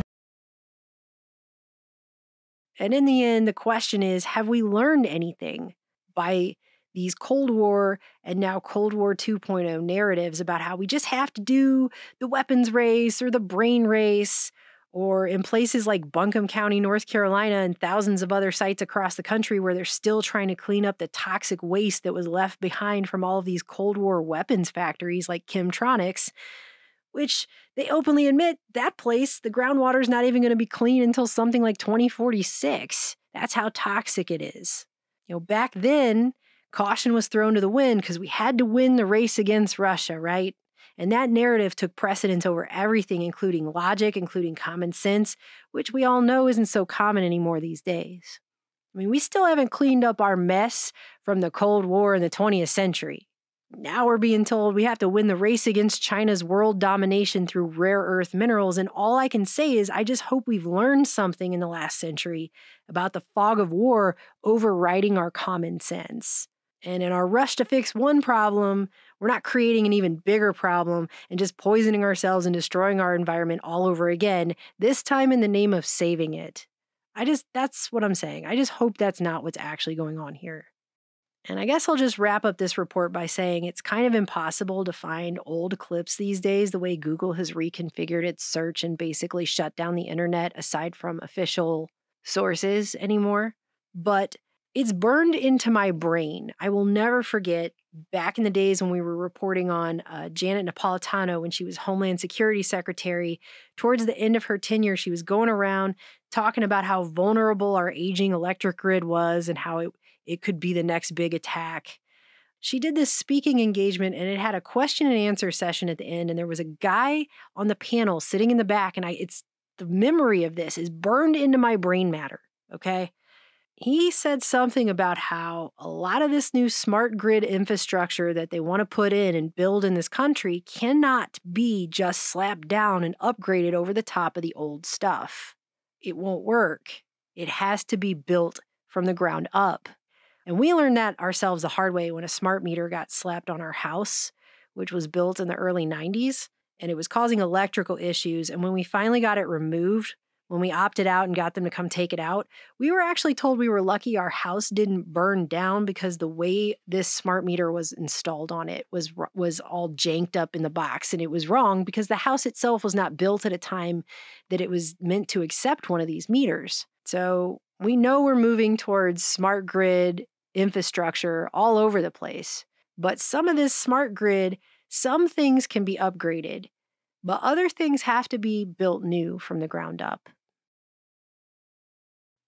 I think what frustrates me is the obvious debunking of straw men that they do in the wake of these events when people start to get conspiratorial about other things that could possibly be going on.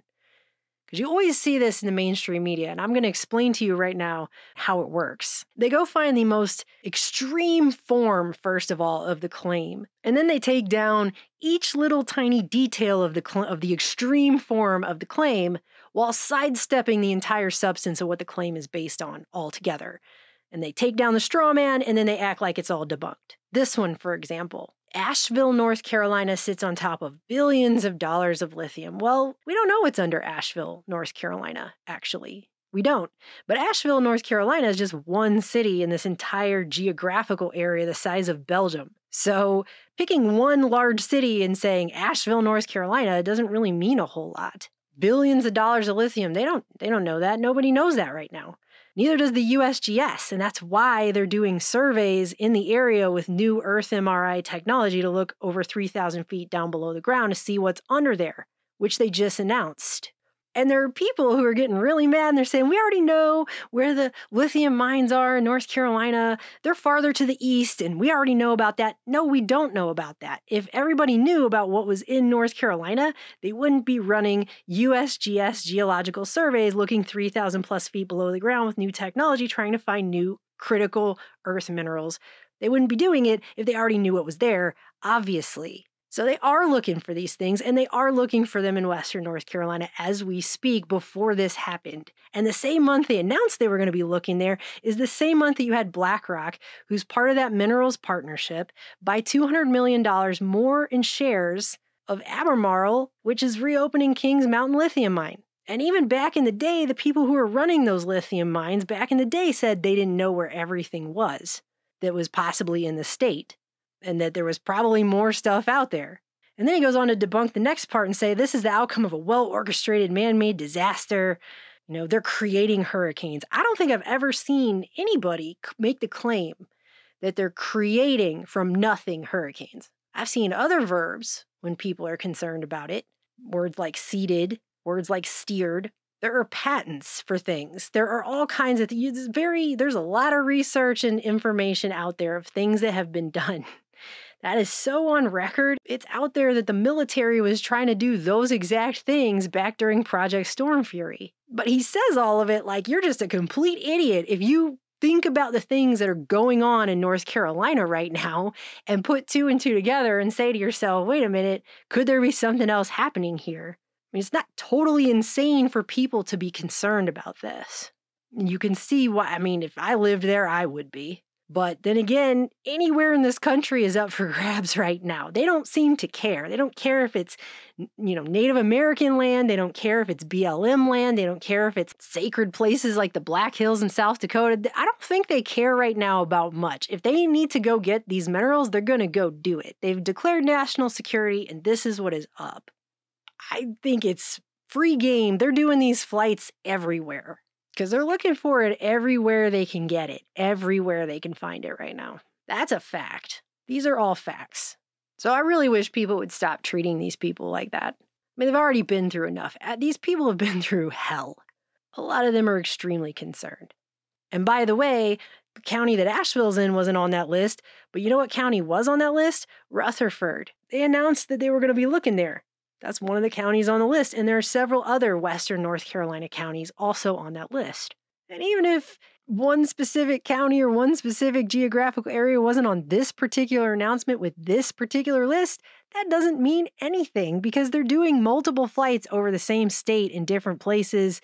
These are just contracted flights, which means private equity firms like, just spitballing here, BlackRock could also be contracting with those flights to check out for themselves what's going on anytime they want, whenever. Let's stop pretending to be so naive, okay? Can we please look around? Look at what's going on in our society right now, the precipice of massive change that we're all standing on and all the crazy, crazy stuff that's happening. And then pretend like, don't worry, everything's fine. I'm sure it's fine. Like, come on. There's just no excuse to be that naive at this point in our history. There just really isn't. It's not insane for these people to be concerned about these things that are going on around them.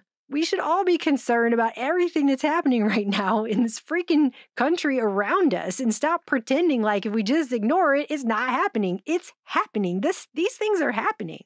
And putting your head in the sand and just trying to act like you can ignore it, it's not going to make it stop happening.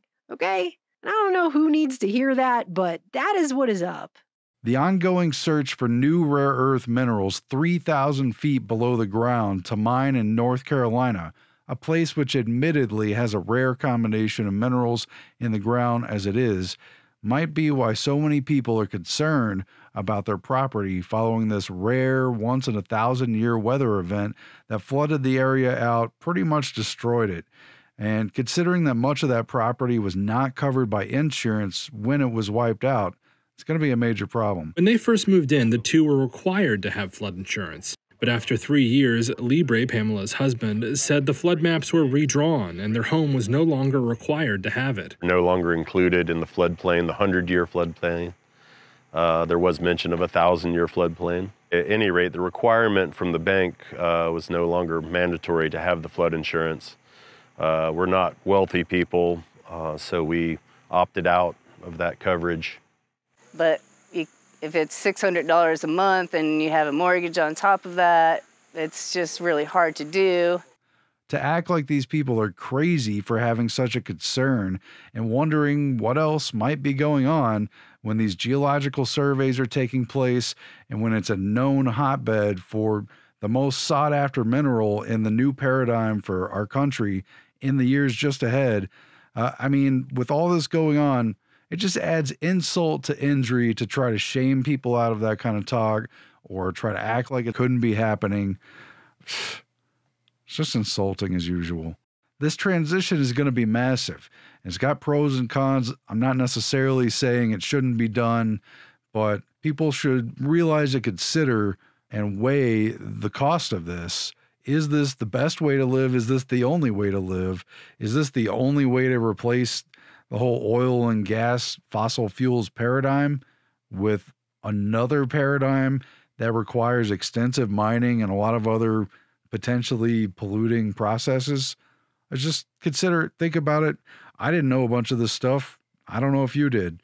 Is the drastic reorganization of national priorities, akin in some ways to the Manhattan Project, is it worth it? Will this paradigm address the environmental problems at hand, much less the very human problems of people whose way of life is being impacted by the scope and scale of these fundamental historical projects? Skeptics are skeptical, cynics cynical, and realists feel like this might really be some bullshit. This is a massive shift in our country to a whole new paradigm. And it's just weird that people aren't really talking about it in its practicality on the actual ground. We've all seen a few of the cars here and there, but this is a whole thing that's happening. And it just feels like people should realize this is what's going on so that it can be more widely discussed. And my friend Grace, she goes by Really Graceful here on YouTube. She drove through the area herself because it's a place that she visits often, and she said it's so far beyond what is being reported in the media, how devastated these areas really are. And she told me that a mainstream media outlet contacted her trying to ask if they could use her footage for their report. And she said, "Why aren't you there? Why aren't you getting your own footage?" The people in North Carolina are still suffering. There are places that still don't have water or electricity, and they're running in things on mules now. Some of these videos that are coming out look like the 1860s.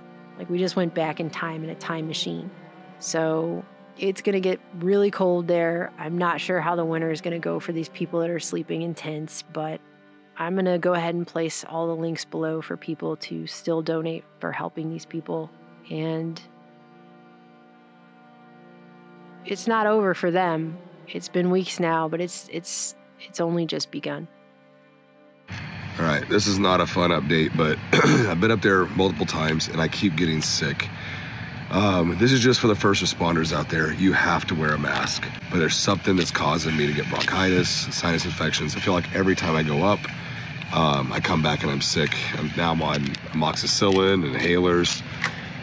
So I know it sucks to wear a mask and it's hard to work in them, but I don't want to find out in like 5 years we shouldn't have been breathing that stuff.